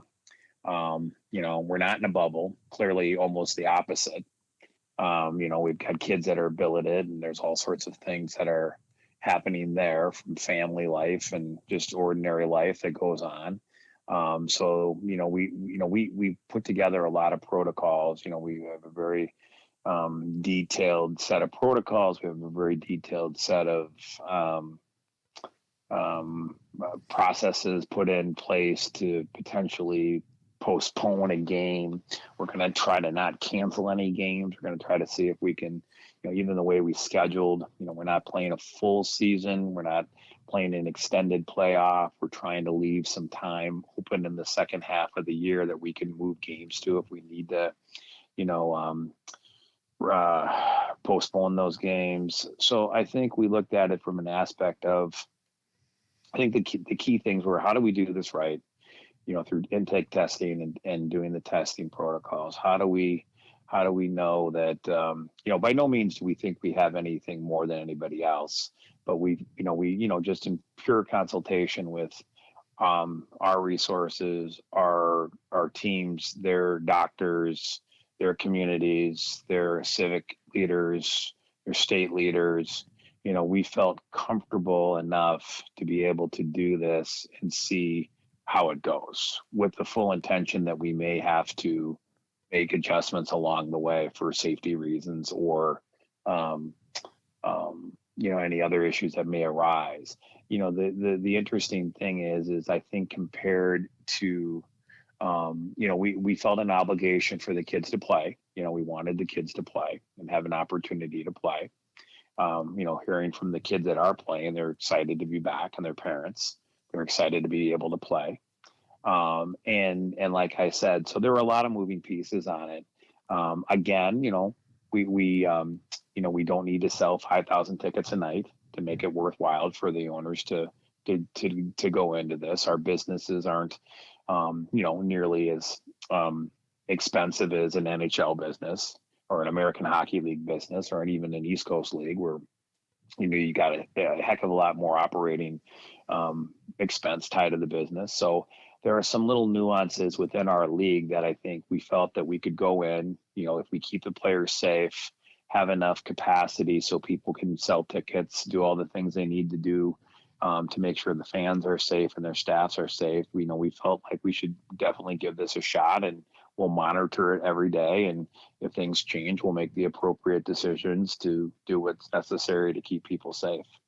Yeah, and I honestly, when you're thinking about this, especially with a league such as yours, where you do have a lot of back-to-back games, three game weekends, or where you have a Thursday, a Friday, and a Saturday game, it's definitely something that you're gonna have to look forward to, especially when you're doing cancellations like that, and especially for me on a personal note, when I worked with the Whitecaps and the MILB, when you have these teams where they kind of schedule everything out on a you have a back-to-back basis. Do you have any sort of specifics that you could share with us on something similar to what minor league baseball does, where they'll do something along the lines of 2 shortened games in a day? Would you consider something like that within the season to kind of recoup some of the lost time? Yeah, I mean, that's actually not a bad idea. The answer is no, that hasn't been discussed yet. But I think, we'll have to kind of, like I said, what we did with our scheduling this year, and I'm used to that, because the interesting thing is, the baseball team that I'm a part owner of, we played this summer. There were 6 of the 12 teams played, and we played, and, we hosted St. Paul for a month, and then they got back into their building, and out of the 6 teams, we had 3 that were hosting, and basically at the end of the year, all 5 of the 6 could play at their home venues, with Winnipeg still having to be a visitor to Fargo. And, we had situations like that where you could play 2 7-inning games, right? Where we ran into a couple of things. In hockey, it's a little bit more difficult, just because of, to your point, it's not always a perfect, like, Friday, Saturday Dubuque, and then Sunday somewhere else. Sometimes it's Friday in Dubuque, Saturday in Chicago, and Sunday back in Dubuque. So sometimes logistically, it just, and again, I don't even know. It's really an interesting concept, and it's something to think about down the road. I think how we've looked at it now is, when we run into situations like that, like I mentioned earlier, we're going to have pieces of the schedule laid out where we can bring those games back in. And we went to a regional matrix this year, which we hadn't done in the past. So essentially, the teams are playing each other within a regional footprint. And before, you'd have Youngstown playing Sioux Falls, and you'd have everybody playing everybody. And we have some crossover, but it's all tied to geography. So this year, we're really trying to keep the kids, shorter trips. The back-to-backs are good because they're not jumping on buses and doing that, Friday here, Saturday here, Sunday here. I mean, in the past, I've seen some pretty crazy travel. But I think the way we're trying to approach it is, anything that we run into, we'll just have to try to make up during the week, or during some breaks that we've already identified, January, February, and March. Right, and that's going to be something that's really interesting to see how it's going to do. Because I looked at the Lumberjacks schedule, because I know Scott Bradford, the broadcaster, really well, and I've seen that it seems like just about every other weekend. But what, Tom? It's kind of a tough question here. What is, and obviously, because the season starts this upcoming weekend, obviously it's going to go by a week-by-week basis with this coronavirus kind of infecting not just hockey, but all sports. Saw it with Major League Baseball, saw it with the NFL, them rescheduling games. What is it's kind of putting you on the spot here, but what is the worst case scenario for this league? What is the end goal? Do you want to try to get as far as you can, or is it, I guess how long do you want this? I mean, obviously you want to have a champion at the end of the year. You want to crown the Clark Cup champion, but what is the worst case scenario for this league? Well, I mean, the worst case scenario would be, getting people sick. Right. And we're looking at everything, that every game we play is a blessing. And that, if we, that we're back in training camps and these kids are playing in October, we feel very fortunate and blessed that we're able to do that. But we're not going to do anything. And it's actually not even, I mean, it's a tough question. It's a fair question, but I'm not looking for anything other than, in a perfect world, I'd put it, that we'd finish the season and that we'd have a champion. But in a realistic world, if that doesn't happen, I wouldn't view that as a worst case scenario. I'd view it as, we all went into it with the best intentions. And if we had to stop or not have that happen, a champion, we're going to make that decision because we felt as a league that we need to protect our players and our fans and our staffs. And I don't think that's ever going to outweigh, having a champion, if that makes any sense. We're never going to be sitting there saying we should be doing this because, hey, we need to do this, or we're going to look stupid if we do this. It's always going to be about, hey, if we get to a worst case scenario, to answer the question where, hey, the government's come in and said, you guys have to shut down, or we have some, breakout or something where, multiple teams are at risk, and we have to make that decision, we'll make that decision because it's just the right thing to do.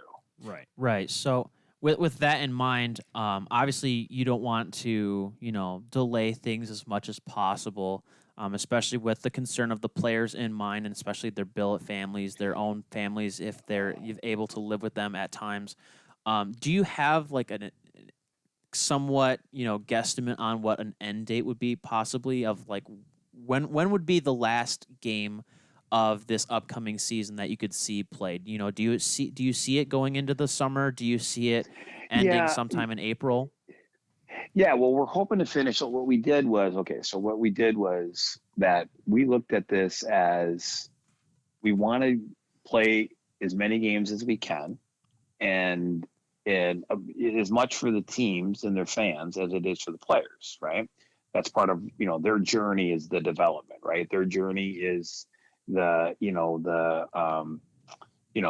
ultimately getting drafted or committing to, first, obviously going to play college, but, some of these like kids are going to be drafted. So, that's part of, what we're trying to do. But in the same vein, we didn't want to be trying to just, get 60 games in and have this playoff format, and then we finish up at the end of June or July. So when we were going through this whole process of, schedule, we had like 20 different variations of our schedule over the course of the last 4 or 5 months. You guys can imagine how many things we've looked at. Oh, absolutely. So we looked at, okay, if we start in November, could we play 60 and finish in, the end of May? And more 4 and 5s, more 3 and 3s, that's not good for anybody. You look at all those things. Then it was like, okay, what if we started in December? What if we started in January? So we went through all these different scenarios. And I think ultimately the way we picked November was, we felt comfortable with our return to play protocols. We felt comfortable with the cities and the governance that was in each city and state. We felt comfortable with the owners that were ready to do this and their medical staffs. We felt that we were capable of doing it. And then we looked at it from an aspect of saying, let's finish, let's not extend this thing. Let's try to finish, middle of April, have our playoffs done somewhere in the middle of April, and then be done for the year and move on, and hopefully go into the following year and have, more, normalcy, if you want to call it that way. Extending it, we do have some wiggle room. Again, back if we run into some issues this year, we could extend it. But I think anything later than May really starts to be a troublesome situation for us for a lot of different reasons. Right. The truth is that, these kids are, that's a long, our season right now is, some argue is too long to begin with, and that's debatable. But I also think that then you start getting into the summer, some of these kids will be moving on and going to college and things of that nature. And quite frankly, from a fan interest level, our playoffs are kind of hit or miss. I'm just being real. We have some teams that draw really well in the playoffs, and we have other teams that unfortunately don't. So, you get into baseball being played, and, at the time when we put our schedule together, football was looking at doing spring, right? Yep. And in states, we're looking at doing fall sports in the spring, and now some of that stuff has changed. Big Ten and Pac-12 came back, and, all these things going on. So the information we had at the time was, let's start this thing in November, which was before the rest of the league, because, we don't think we're better than them, or we have something that we know more than they do. We just looked at it from our situation, and we said, you know what, let's not drag this thing out into the summer, and let's try to finish like we normally would have, and let's try to finish our playoffs when we normally would have. And I think that that's going to be our plan. And the only way that gets extended would be a week or two, right? And that would be based on having to move some games in the back end of April, and our playoffs would start a little bit later. But that would all have to be, again, we'll take those things as they come up. Yeah, I will admit this, Tom. You are in a position that Alex and we're glad we're interviewing you, because you probably have one of the toughest jobs. I mean, any commissioner, any president of any league is probably like sitting there like every week. It's all right. Are we okay? We're good. We're all right. Let's go another week, because it just seems like it's gonna be a long season, because you're just gonna have to be everything's gonna be so microscopic at this point that you have to be so sure of it. So Tom, I don't envy you whatsoever, and the way it looks right now, it seems like the USHL is in a good spot. So we're excited that the USHL is starting up this weekend. Yeah, and I am too. And like I said, I mean, we're being realistic, and I think we're looking at it as we know things could change in a day, right? And that's the truth. Like I said earlier, when I was telling you about how I went from just kind of coffee talk going, what do you guys know about this thing on a Wednesday, to Sunday, where our league was canceling the season. So, but I think what we focus on right now, I've been really, really happy about how the teams have responded to the return to play protocols, and how they've taken it very seriously, and how, the protocols seem to be working, and, their medical staffs and their presidents and their GMs have taken it very, very seriously. And I think, if we can get through the year and finish in chronic champion, I think that will be, tremendous success for our league. That's at least what we're shooting for. And of course, I mean, I'm so intrigued, because first of all, I mean, I don't know what the Lumberjacks, I know they're talking about having fans in, but we're excited to get some hockey back, and we'll be able to watch it on My Hockey TV. We can watch that. And I'm going to make sure I get a subscription to that, because we got to watch the best Junior A hockey here in the United States. We have been chatting with Tom Garrity, the Commissioner and President of the United States Hockey League. Tom, thank you once again for taking the time today. Obviously informed us on what's going to happen, informed all of our viewers and our listeners what's going to happen. And now at least there is possibilities, and there is hockey going to be on the ice. We're all excited. And once again, thank you for taking the time today. Yeah, and I want to also thank you for having me on. It's really nice talking to you guys. Good energy. I like the vibe of your show. One thing I was going to tell you, you got to give a big shout out to the Lumberjacks, Dan Israel and Bob Kaiser. Yes, made a commitment to playing without fans, and said we're going to do it and do it right. And they're a fantastic organization with Mike McCall, their president, and Steve Lowe, their president and GM. And that's an organization that stepped up in our darkest days and said, no matter what you guys need, we're going to be here. So a big kudos to the Lumberjacks, and I encourage people listening to go out and support that team. Oh, yeah, definitely. I mean, when they'll allow us back in the building, we will be there. We'll be at the taco bar. Absolutely. That's where we'll be at the taco bar. All right, Tom. I wish you all the best. Thank you. Thank you, Tom. Have a good one, man. Thank you. Thanks, guys. Be safe. Bye-bye. You too. Bye-bye. Tom Garrity. That was a fun interview. I'm glad. I'm bummed it took us so long to get him on, but that was fun. That was very fun. And you know what? As good energy. Did I tell him this was my fourth cup of coffee today? Death Wish coffee, though. Death Wish coffee. That's not sponsored. Not sponsored yet, but we'll get there. Tyler. Death Wish, no. Now you have to drink Death Wish coffee every episode. Well, he's like, good energy. I'm like, should have been here for the first half. If we had him on at 6:30, we would have been in trouble. That's when I was like, yeah, but now that I was still dead, but my death wish came true, so I wasn't feeling dead, and I felt great and alive and well, and it just I don't know what to do with my hands. Stop my hands. Stop them. See, we are at that nice, somewhat halfway point in the show where I start tailing off, but you start coming in. We have this nice little ratio, this nice little yin and yang. Alex starts off strong. He's had his coffee about 2 hours ago, and he's still good. And then I just come in late. Actually, I did. I had my coffee at 4 sharp. That's when I have my... This guy. That's usually when I have my coffee. TJK.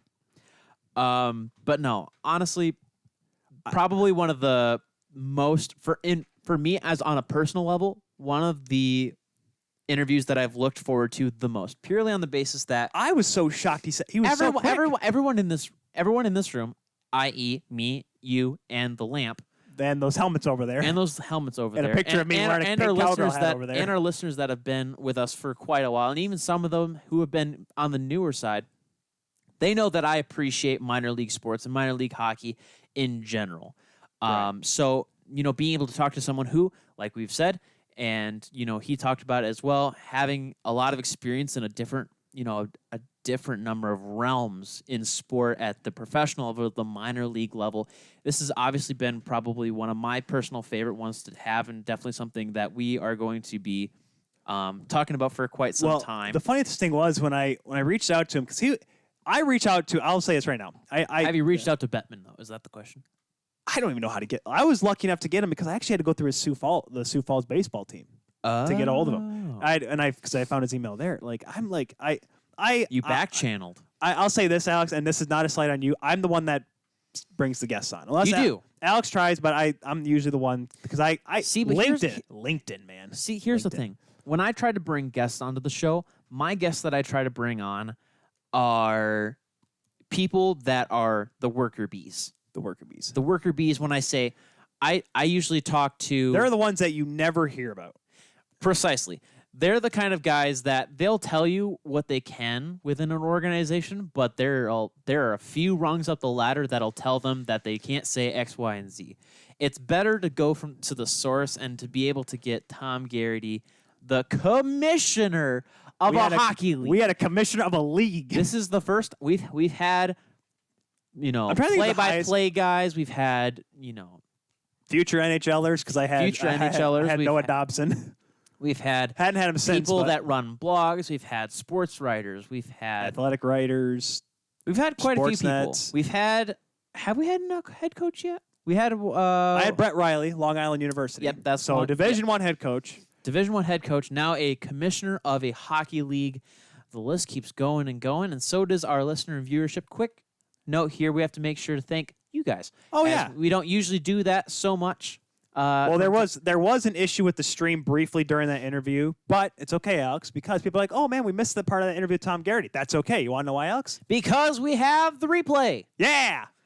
TKS, The Keel Show on YouTube. Make sure to also check us out if you can't watch us live on any of your favorite podcatchers, Apple Play, Google Play, Apple Podcast, excuse me. Apple Play. Oh, man, you're putting Apple and Google together, Alex. It's not good. I know. People will start rioting. It's almost like, hey, maybe we all can get along. Nope, that's never going to happen. Are we on Spotify? Oh, Alex, wait. you just yes, said, we are. You just said Google and in my hey, Google. Oh, no, that's the worst part. No, I'll be watching a commercial. By the way, yes, The Keel Show on your favorite podcatcher. Should be on it's pretty much on a bunch of them. I looked up The Keel Show. There's a lot of off-brand podcast sites that we're on. We're on radio.com, listen.fm. We are. No, I've had a lot of different things. I've had a few people, even players at Davenport, they're like, hey, where do I watch you? I looked you guys up, and there's a lot. I was like, honestly. Look us up on YouTube. Well, usually what I tell them is I say, if you want to listen to us as a podcast,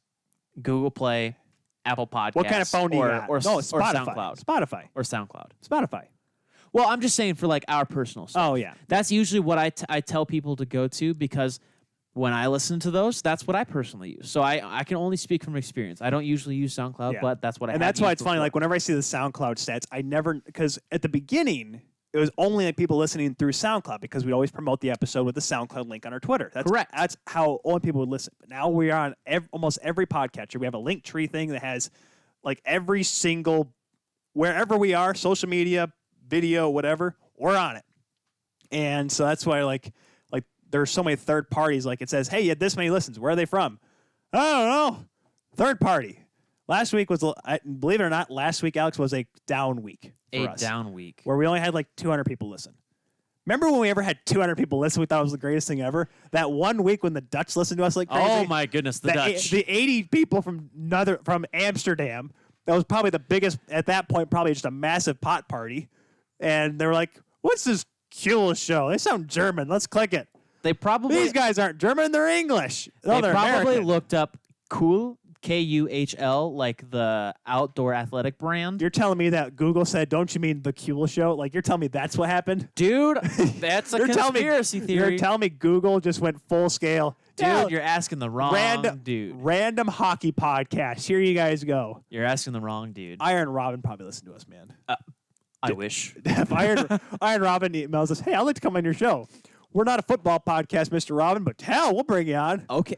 Dutch football I'm sure legend. He watches hockey. I'm sure. If it was Bastian, he's an athlete. If he it likes was sports. Now, if it was Bastian Schweinsteiger, that one I would get because the DEL, the Dell, they have the Deutschland Hockey League. But that was a great week. But now we're just getting people listening. I don't even know where they're listening from. But it doesn't matter because their people are listening. I can't believe it. Doesn't matter who you are, but wherever you are, we thank you.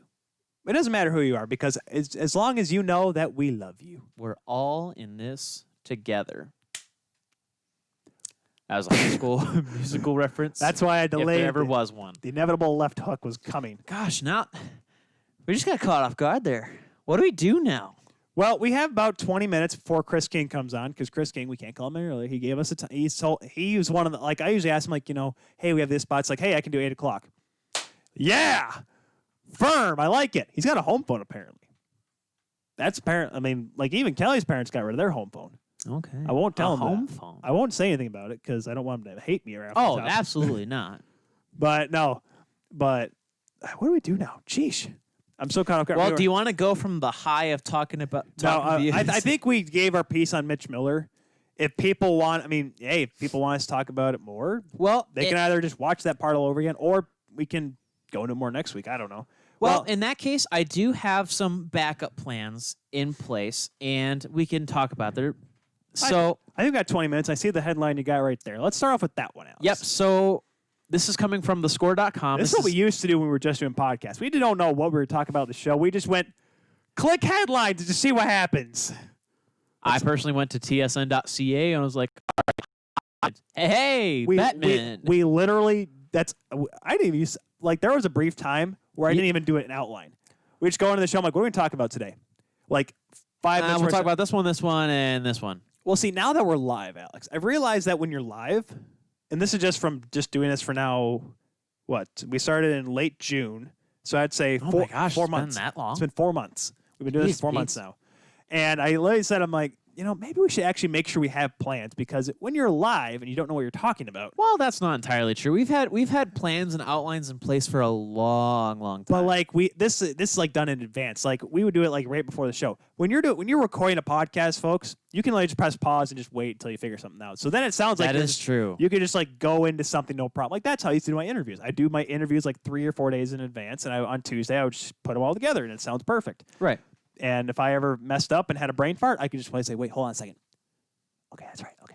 And this point, I would do that because make it sound legit. Because editing, you can't edit live. You can try to bleep it, but we'll do it live. I'm not bleeping anything. There is no bleeping. But anyways, yes. But yeah, so what we'll probably do is we'll do this one thing. We'll probably we'll do one more, take a quick commercial, and then we'll be on with Chris King at 8 o'clock. Islanders broadcast legend. But before we get to that point, this is Josh Wegman from The Score. This is a report. Wow, we're hitting The Score now. Geez, yes. You're really broadening your horizons, Alex. Well, this is what happens when you start going on to /hockey on Reddit. They have a lot of headlines. That's a deep rabbit hole. This is the Reddit hole, if you will. Oh, gosh, I did it. But so this is Josh Wegman from The Score. This is a report saying that the NHL won't go lower than 48 games next season. So that's a 48-game regular season. This is sources from The sources told ESPN's Emily Kaplan and Greg Wyshynski. I'm okay with it. So with the target of January 1st being the start date of next season with the awarding of the Stanley Cup before the Summer Olympics, which is July 23rd, this is not necessarily the plan that the league will go through. Yeah, because, we had the whole thing of Bill Daly coming out and saying, hey, we're not going to play until February. Oh, yeah, and all you Canadian teams, y'all are just going to stay up there, which at this point still looking legit. And you know what? I wouldn't be okay with that because you want to have the Battle of Alberta and the Battle of Ontario the entire season. Two teams just punch each other in the face 20 times a year. I'm all for it. Direct quote from Bill Daly, Deputy Commissioner of the NHLPA. Not Bill Daly, Bill Foley, the owner of the Knights, not Bill Daly. He's Bill Daly. This guy is Bill Daly. This is, quote, I think there's some flexibility if we were to choose that route, talking about doing January 1st to the beginning of the Summer Olympics. There's a lot of loft left to be played out on the Olympics front, too. We have models that extend past the Olympic time period. Those are alternatives that are on the table. I can tell you they are the ones that are necessarily going to be pursued, but I think there's some flexibility there. I think the wording was a little bit weird there. I feel like he kind of like when he was saying something, he was going to say something not necessarily, but we have to go direct to the quote. Yep. And those are the words that were said. I will say this, quoting, especially now I do live newscasts, especially during an election year, you have to be careful with those. You have to literally be to the T, verbatim on quotes, or else people be like, that's false. And I'm like, here's the video. Yes. You work in the world of news. You know what's the best part? Some of which people who think is fake. Yeah. Oh gosh, you're telling me. I don't think I should be saying this, but here is that was pretty good. You've had 4 years to develop your Trump, Alex. Congratulations. Thank you very much. I think I'm the greatest. I have the greatest impersonation of this guy ever. I think I really do. No, you don't. We have the greatest. I am the greatest. I am the champion. I lost my train of thought. No, that's funny. When I first got hired, I waited till about a month. There's an anchor that I work with quite frequently, with crossover shifts. Sure. I told her, I was like, yeah, I'm not really big into politics. Like, why'd you go into news? And I'm like, it's a job. This is a job. This is me getting airtime. It's all I care about. It's like, well, you should really you really should be involved in politics. I'm like, no, I just read what's on the prompt. I just go there, hit the mic, and I go. I perform. Ma'am, listen, I have been trying to get this guy to be into politics for God knows how long. You tried to have me 18 days. You tried to have me vote for you. 18 days. 18 days after the election, I had my birthday to turn 18. I could not vote last election. And I begged you. I was like, please vote. Don't do it for yourself. Do it for me. Do it for me. Do it for the fans. Get rid of Hogan. No. It was more like, don't let Hogan in. But no, politics are fun. Where were we at? We were talking about this. Yes, we were talking about this. How did we do that? So with the 48 game schedule, obviously this is something that is similar to a shortened kind of like lockout-ish season. But obviously I think a big reason why they want to have no less than 48 games is the fact that, for one, you have a TV contract that you have to worry about. So you want to make sure that you're getting all the ad revenue you can possibly get in commercials for obviously local stations that you can get. Another thing is whether or not with the ultimate goal of the league to have fans in the arena. This is from Greg Wyshynski. I'm paraphrasing. They don't think that they'll get to capacity, especially with enough space for socially distanced fans. Yeah. They also need to make no matter what, we're going to have the pandemic. Whether it's still considered a pandemic, the coronavirus is going to stay around. This is a pandemic. We are still in a global pandemic. What I'm saying is, at that point, coronavirus will be around. The flu stuck around. The coronavirus, it'll stick around. We're just gonna. Eventually the vaccine will come out, and eventually we'll just have to learn to live with it. Hey, I have to stay home. I got the coronavirus. Eventually, guys, in a few years, guess what? People will be like, oh, okay, just stay home for a couple days. Diseases don't just go away, people. No. There's a reason why there was, what was it, a Texas elementary school that had a few kids with polio, what was it? Oh, gosh, yeah. Earlier this year or last year? Yeah. Well, and there was a couple people, some people had West Nile. Yeah. like that. These diseases do not go away. What happens is we get these, things called vaccines. That you're welcome. No, I'm for a fact. Oh, for a fact. Vaccines that help offset You want the cases and offset, the symptoms, everything that goes with it. As far as we know, we have the polio virus in our bodies. We just don't have the effects of it because, we get vaccinated for it. Are you putting effects on me right now? I'm giving you echo effect. You wanted effects. Oh, my goodness. You wanted effects. I heard it in the ear, and I couldn't tell whether or not. I learned that hard way the first time I used it. But getting back to hockey, another effect that's definitely going to be felt on this is the fact that they have, in the 2021-22 season, the Seattle Kraken, a new organization that's coming into the fold that they have to worry about. And you want them to be, hey, let everyone in the building. You want that to be the case. That's the goal. Precisely. So you want to make sure that whatever they decide to do as far as the season goes, and especially how they go through the season, they want to look strong for it. So if they end up having to cancel the entire season, which would be definitely a detriment to the hockey world, it'll be a huge loss for all parties involved.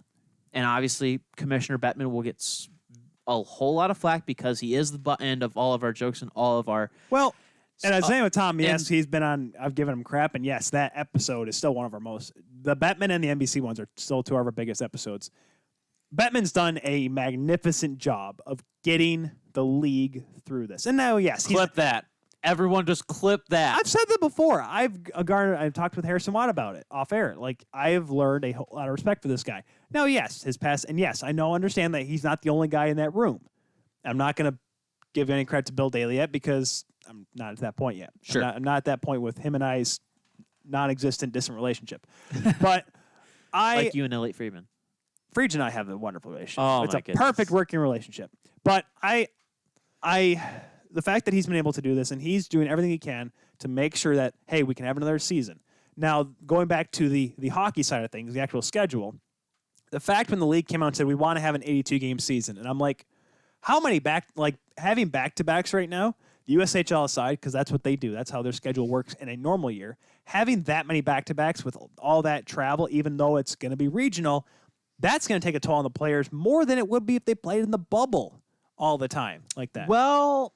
No, it would and it wouldn't. I would have to say think because of this. Well, how many back? You also have to think of it this way: when you're playing 20 games in a month. Well, hold on here. That's what I'm saying.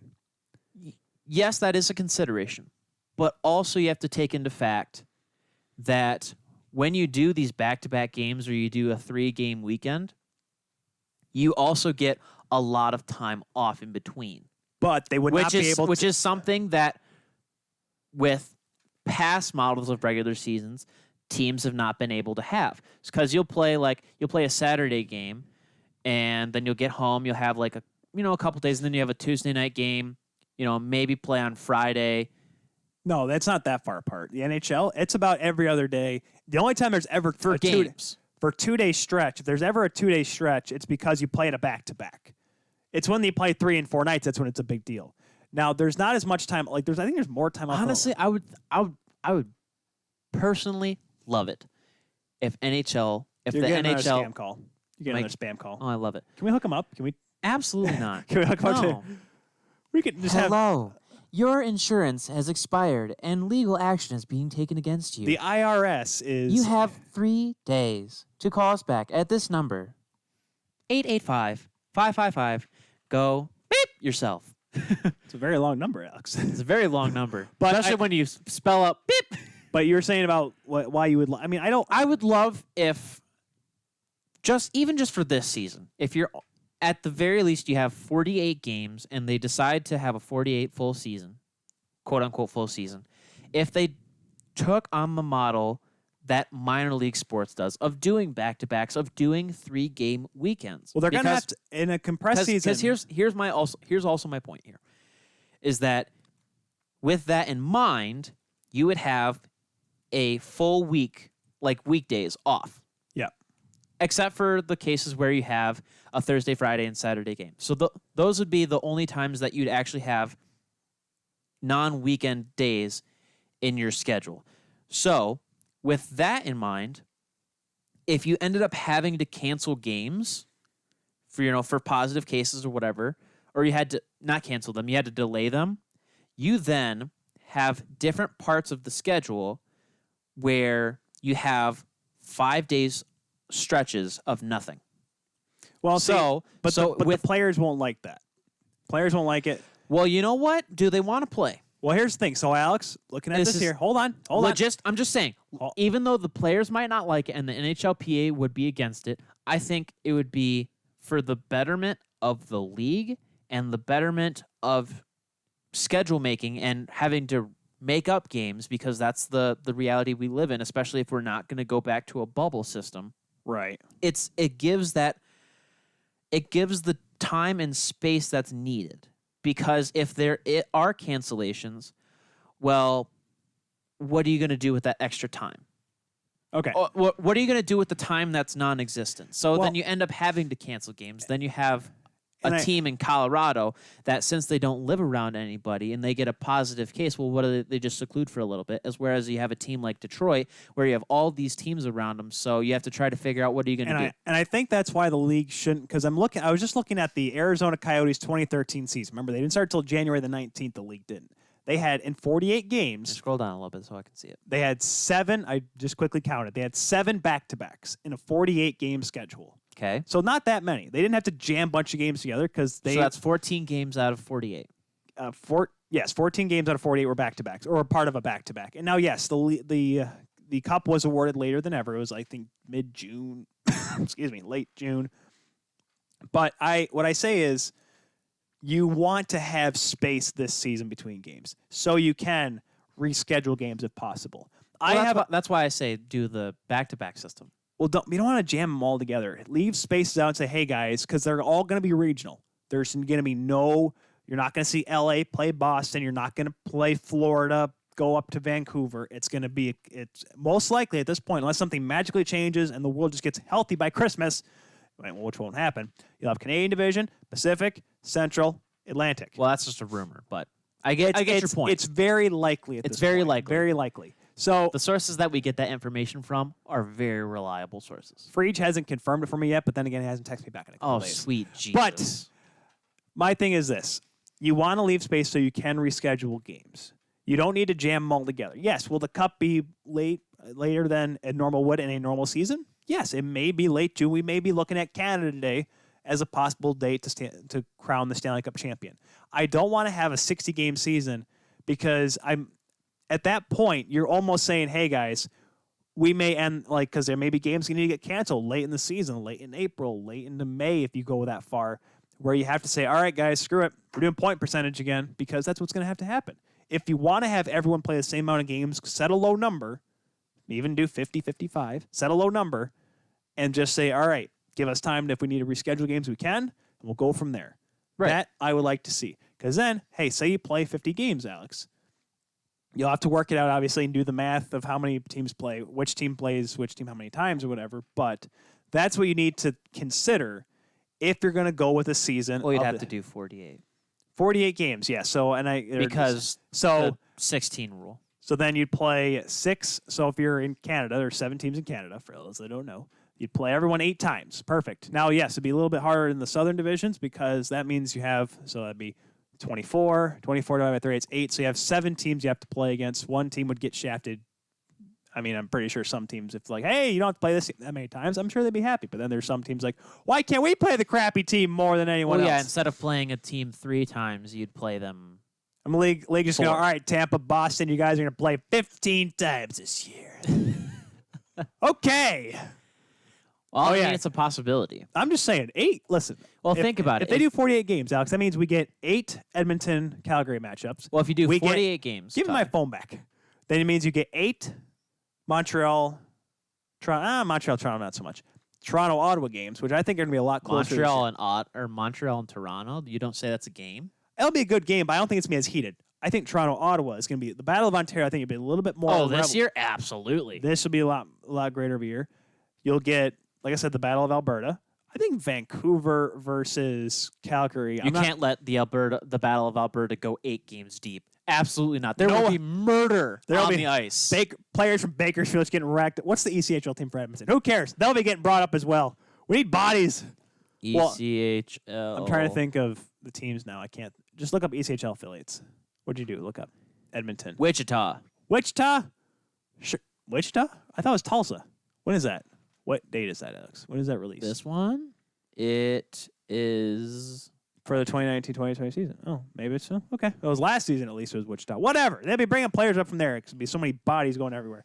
So, but I like the fact that we're gonna have there's gonna be a season.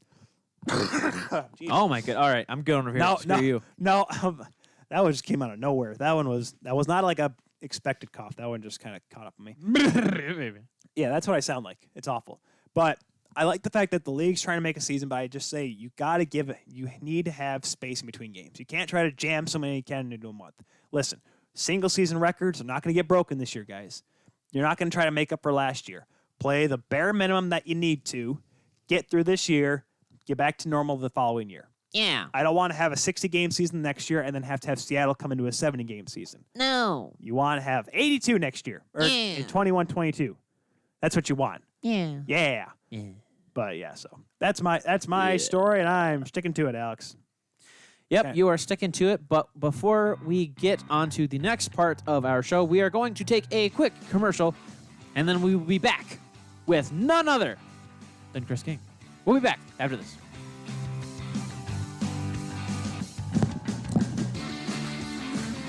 Mics are still on.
Drink Aid, ready for distribution worldwide.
Ladies and gentlemen, welcome back to The Keel Show here on 12 Ounce Sports, brought to you by Second String Leather Company, crafted from the crease.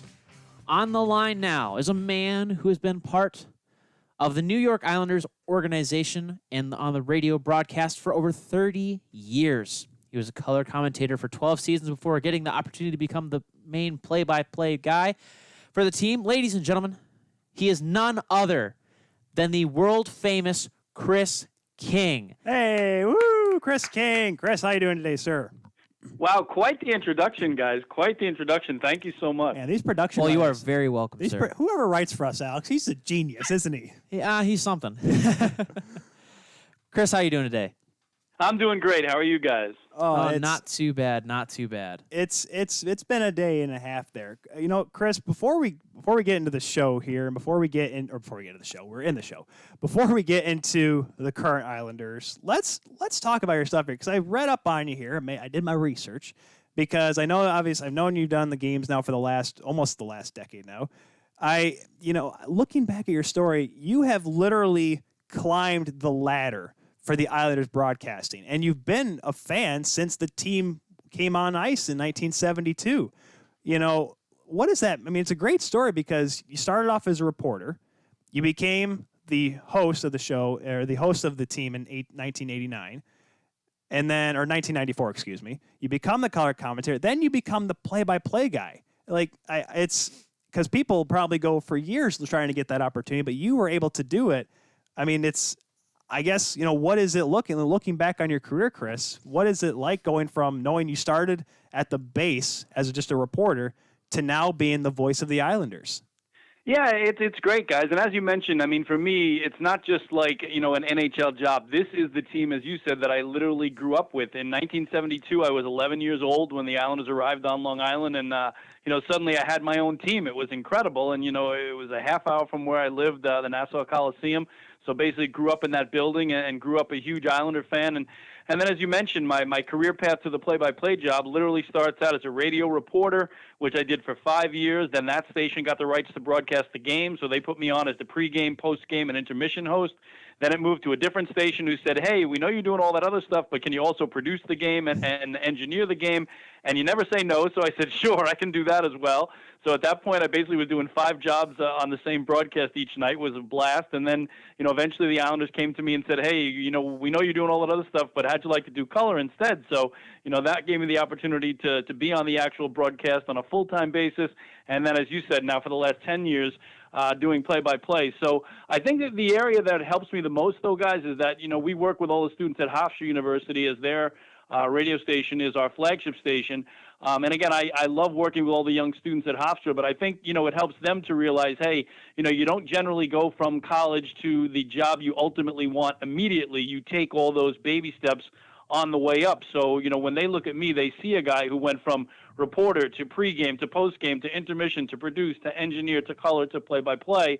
And that's, how you climb the ladder step by step. And it helps me as well, in working with all the students who are still on that ladder trying to climb up, because they know, I've done every single job there is imaginable on this Islander broadcast, and I can help them, get better at the job they're currently trying to master as well.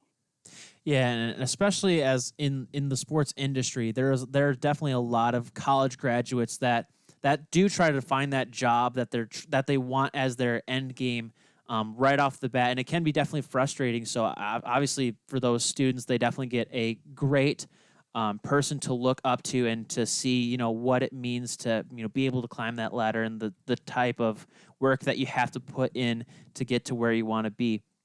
Now, this may be a little bit of a tough question for you, but what was your favorite Islanders moment before the year of 1989? And to cap that, what was your favorite moment since being part of the broadcast team? Yeah, I think that's pretty simple because, the first favorite moment is the first cup, right? I mean, you never forget the first cup. I was a huge fan, obviously, since I was 11 years old. And on May 24th, 1980, Bobby Nystrom scores the overtime goal from Johnson Elliott, beats the Flyers in Game 6. And, they win the first Stanley Cup, and you didn't know at the time they're going to win 3 more to make it 4 in a row. But that first cup will always be special as a fan. And then, post-89, which is basically when, I started working for the team, I've had a couple this past season that are really special to me. To get to the conference finals for the first time since '93, a couple of great overtime games. But I think I still go back to, I had a pretty famous call in 2016 when the Islanders hadn't won a playoff series in 23 years, and John Tavares scored in double overtime. And I put something in the call that the fans had been doing a lot of, and that is yes, yes, yes. And the call kind of became viral and took off, and I think that's the one call I'm most associated with these days. So I think that double overtime series clinching goal by John Tavares to give the Islanders their first playoff series win since 1993 is probably my favorite on-air moment. Since I joined the broadcast, as you said, covering the team in '89. I remember that game so vividly because nowadays I watch the playoffs just about every single game, but back then 16 was probably, especially since the Leafs didn't make it, and I'm kind of a Leafs fan. I'm slowly I'm deterring, I cheer for the Leafs, but if they don't win, it doesn't affect my life. So the year they didn't make the playoffs in 2016 again, I got to watch that series, and I'm like, this Islanders team is pretty good, and I know Tavares is always a great player, and just the way that series panned out. Obviously, the rest of the playoffs didn't quite go the Islanders' way, but just the fact they won, and this could, I may be in the minority here. I don't know about how the Islanders fan base from your side there is, Chris, but I've never really bought in entirely to the Barclays Center, the Islanders playing there.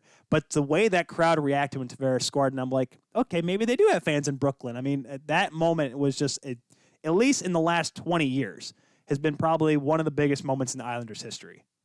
Yeah, it is, and there's no doubt about it. And you talk about that series, the way it played out. That series was a series that was tied 2-2, and Game 5 down in South Florida went to double overtime as well. And an unlikely hero in that one for the Islanders was a guy named Alan Quine, who scored in double overtime to win Game 5 to send it to Game 6. And then not only does Tavares win it in double overtime to win the series, but you have to remember they were down 1-0 in that game with a minute to go, and John Tavares, scored the tying goal with under a minute to go in regulation, and then the double overtime winner. So, back-to-back double overtime wins in the Stanley Cup playoffs to give them their first series since '93. Was just incredible. And then this year, though, guys, I do put a lot of, the run this year up there with that because they got to the conference finals for the first time since '93 as well, and, had an incredible Game 7 victory over the Philadelphia Flyers.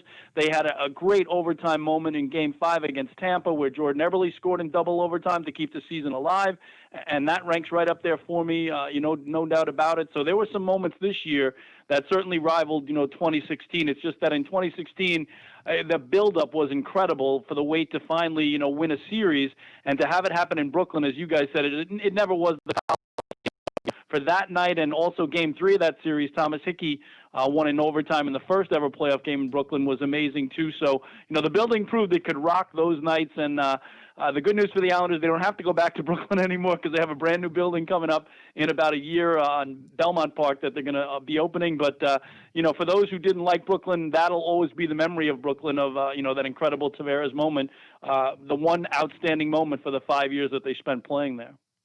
Now, staying on that topic of John Tavares, what was it like with John Tavares' return not 2 years later to Long Island with all of the Islanders faithful, let's just say, to put it nicely, a little upset with John Tavares? Yeah, they don't like John too much, and with good reason. But that first game back at the Coliseum, guys, was, again, absolutely something that I'll never forget because the atmosphere was just rabid, I guess was the best way to put it. Some of the fans went a little bit too far over the top with throwing things at him and throwing things on the ice, and you wish those things didn't occur.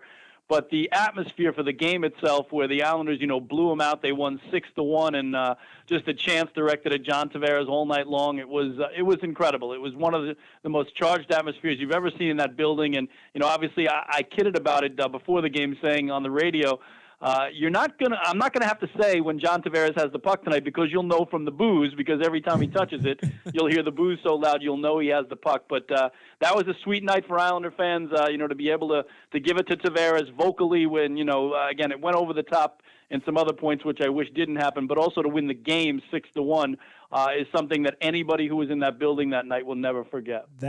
that game in particular, I still remember it because I went to a friend's house, and they were my friends aren't some of my friends aren't big hockey guys. I'm like, guys, can we at least watch the first period? Because that's when they'll be at their peak. Because here's the thing. Yep. I said it on the show before. I love getting booed. I was a goaltender. I loved getting booed. Loved trying to get people to razz me because it just got me going. Because I don't know, I liked it more than being cheered.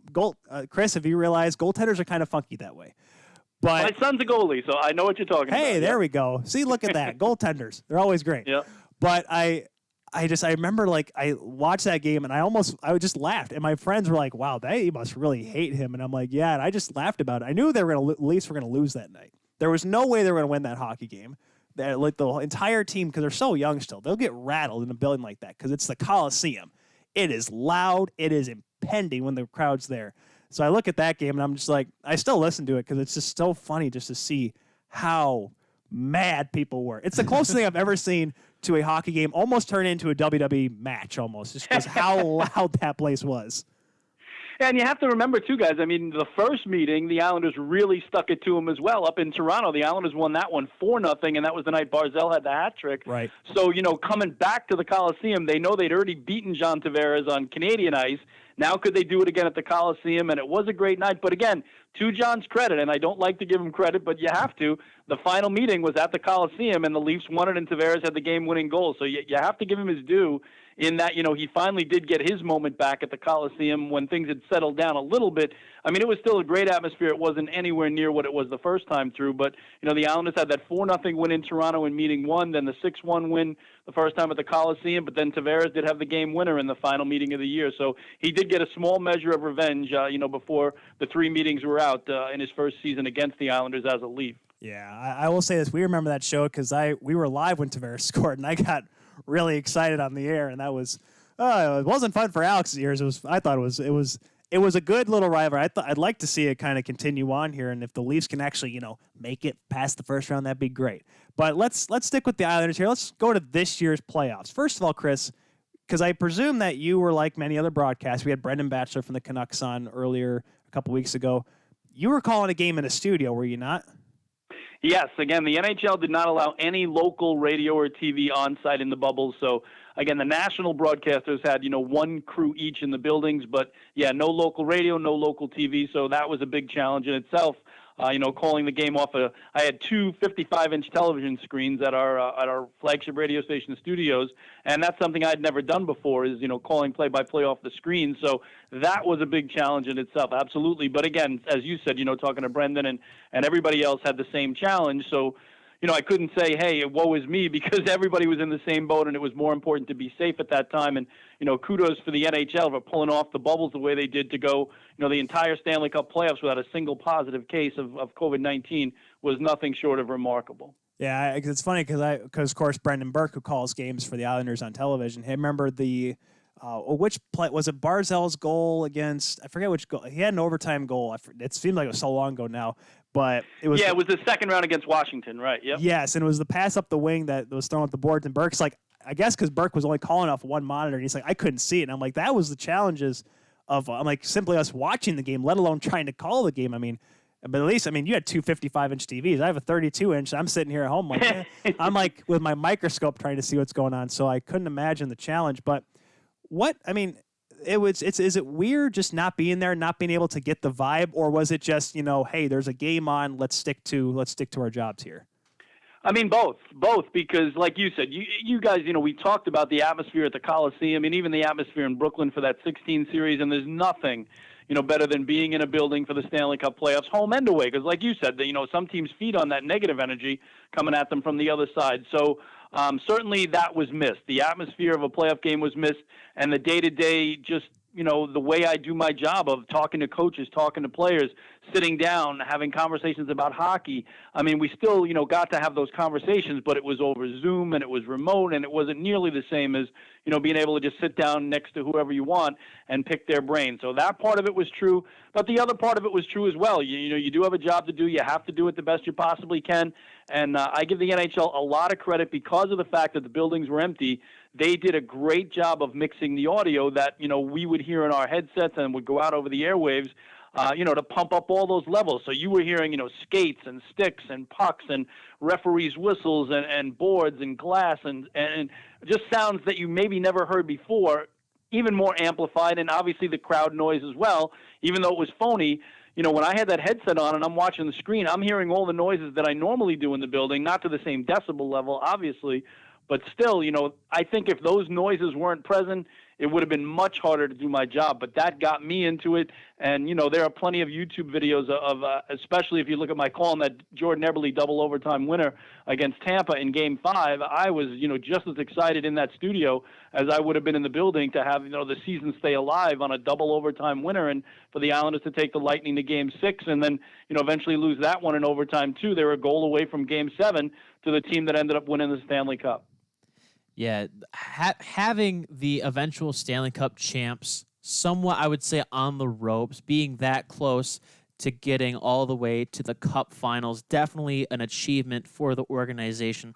Seeing that just the year before they made it to the second round, what do you think was the biggest difference between this year's team and the team of last year?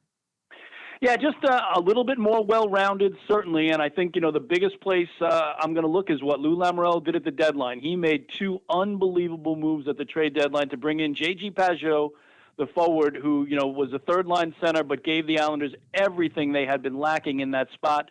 I mean, the Islanders were so set down the middle with Barzal as the first center, Nelson as the second, and Casey Cizikas, a great fourth-line center. But they had been trying to fill that 3C spot, as we call it, the third-line center, all year long. So suddenly they make the deal for J.G. Pageau, and then they sign him for an additional 6 years immediately. And here's a guy who, plays even strength, plays power play, does penalty kill, great at faceoffs, great on the ice, great off the ice, just a terrific addition. So that kind of solidified that third line. And then a guy like Andy Green, Lou got him as well at the deadline. He knew him from his time in New Jersey. He brings him over. Johnny Boychuk goes down in the very first game against the Florida Panthers of the playoffs. Andy Green steps in and doesn't miss a beat the rest of the way. So, I think that to me was just the biggest improvements of, from the season before where, they had an incredible first round to sweep the Penguins and then got swept by Carolina. So the euphoria was over immediately after one round 2 years ago. But this year, they had the preliminary round. They get through Florida pretty easily in 4. They get through Washington in 5, which was a bit of a surprise that it was that easy, but a great matchup against Barry Trotz's old team. And then, they have a 3-1 lead over Philadelphia, but Philadelphia wins games 5 and 6 in overtime, both of them, to get it to Game 7. And then out of the blue comes Thomas Greiss to toss a shutout in Game 7 to get the Islanders to the conference finals again for the first time since '93. And, it fell apart there. They kind of got, taken over, not taken over, but I would just say the league didn't do a great job in the way that, they had to go into Game 1 where they had to travel across the entire country of Canada basically on one day and play the next, and they got thumped in Game 1. They lost Game 2 with 8 seconds to go and fell behind 2-0 and obviously battled their way back to get within a goal of Game 7. But I just would have liked to see, the league give them a little bit more time to get ready for that first game when they were just sitting ducks and, got completely blown out by Tampa, allowing the Lightning to score 8 goals in that first game. But, from that point on, it was as even a series as you could imagine. So, just a thrill to get to the conference finals and to get so close to the Stanley Cup final as well. Yeah, and it's and that's just a testament. Obviously, the schedule was kind of funky, but then again, I think we all kind of figured with 2020 the way it was going to be odd for any team at this point. But we look at the guy behind the bench, and I've talked about it on this show before with Harrison Watt because I've had the question asked: is Barry Trotz the best coach than Scotty Bowman? And Alex, you and I had discussed this before. Chris, I don't know if you can obviously. I don't know if I say play favorites, but I don't know if there is a better coach in the league and in the past 20 years since Scotty Bowman retired that has been consistently good no matter what cards are dealt to him other than Barry Trotz.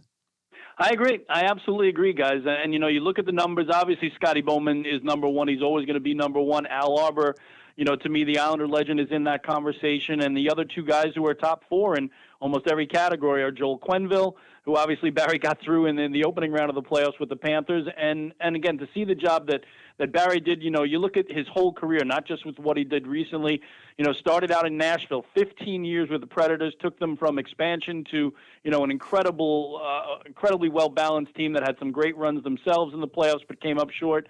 Then they bring him into Washington, where he had some, devastating losses in the playoffs after incredible regular seasons where, they won the President's Trophy but couldn't get the cup. He was Coach of the Year, couldn't get the cup, but finally get over the hill and win the first cup for that city in their 44-year history. And then comes to the Islanders, and all he does in their first year with the Islanders is take them from the most goals against the year before he arrived to the fewest goals against in his first year. That hadn't happened in the NHL in 100 years, and he wins Coach of the Year.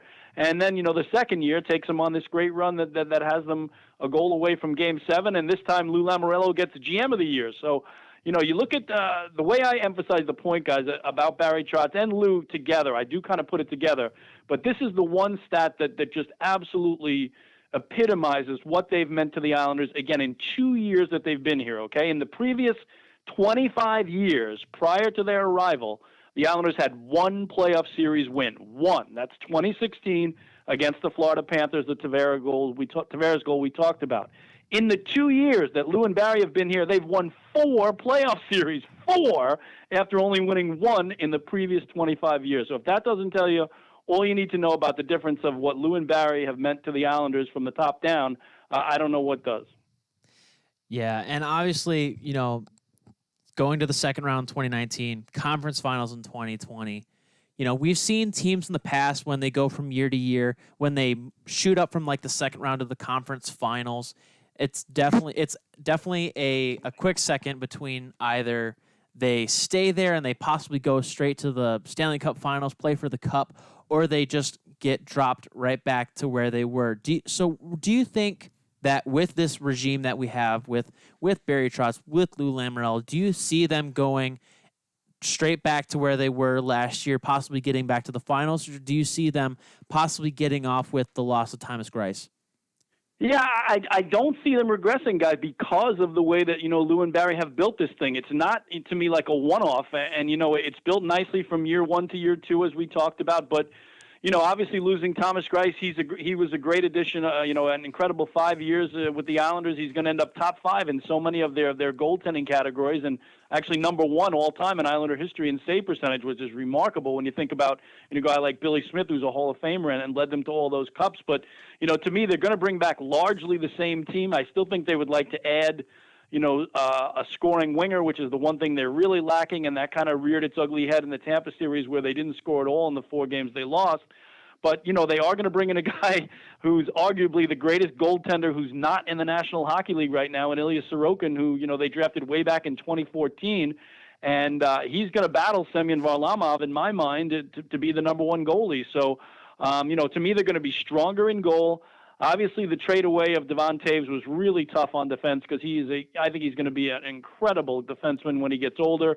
But, that was just a cap issue, but they have Noah Dobson ready to step up. So, he will fill that void. And, up front, they still have, things that have to get taken care of. Obviously, Matt Barzell's a restricted free agent. So is Ryan Pulock on the blue line.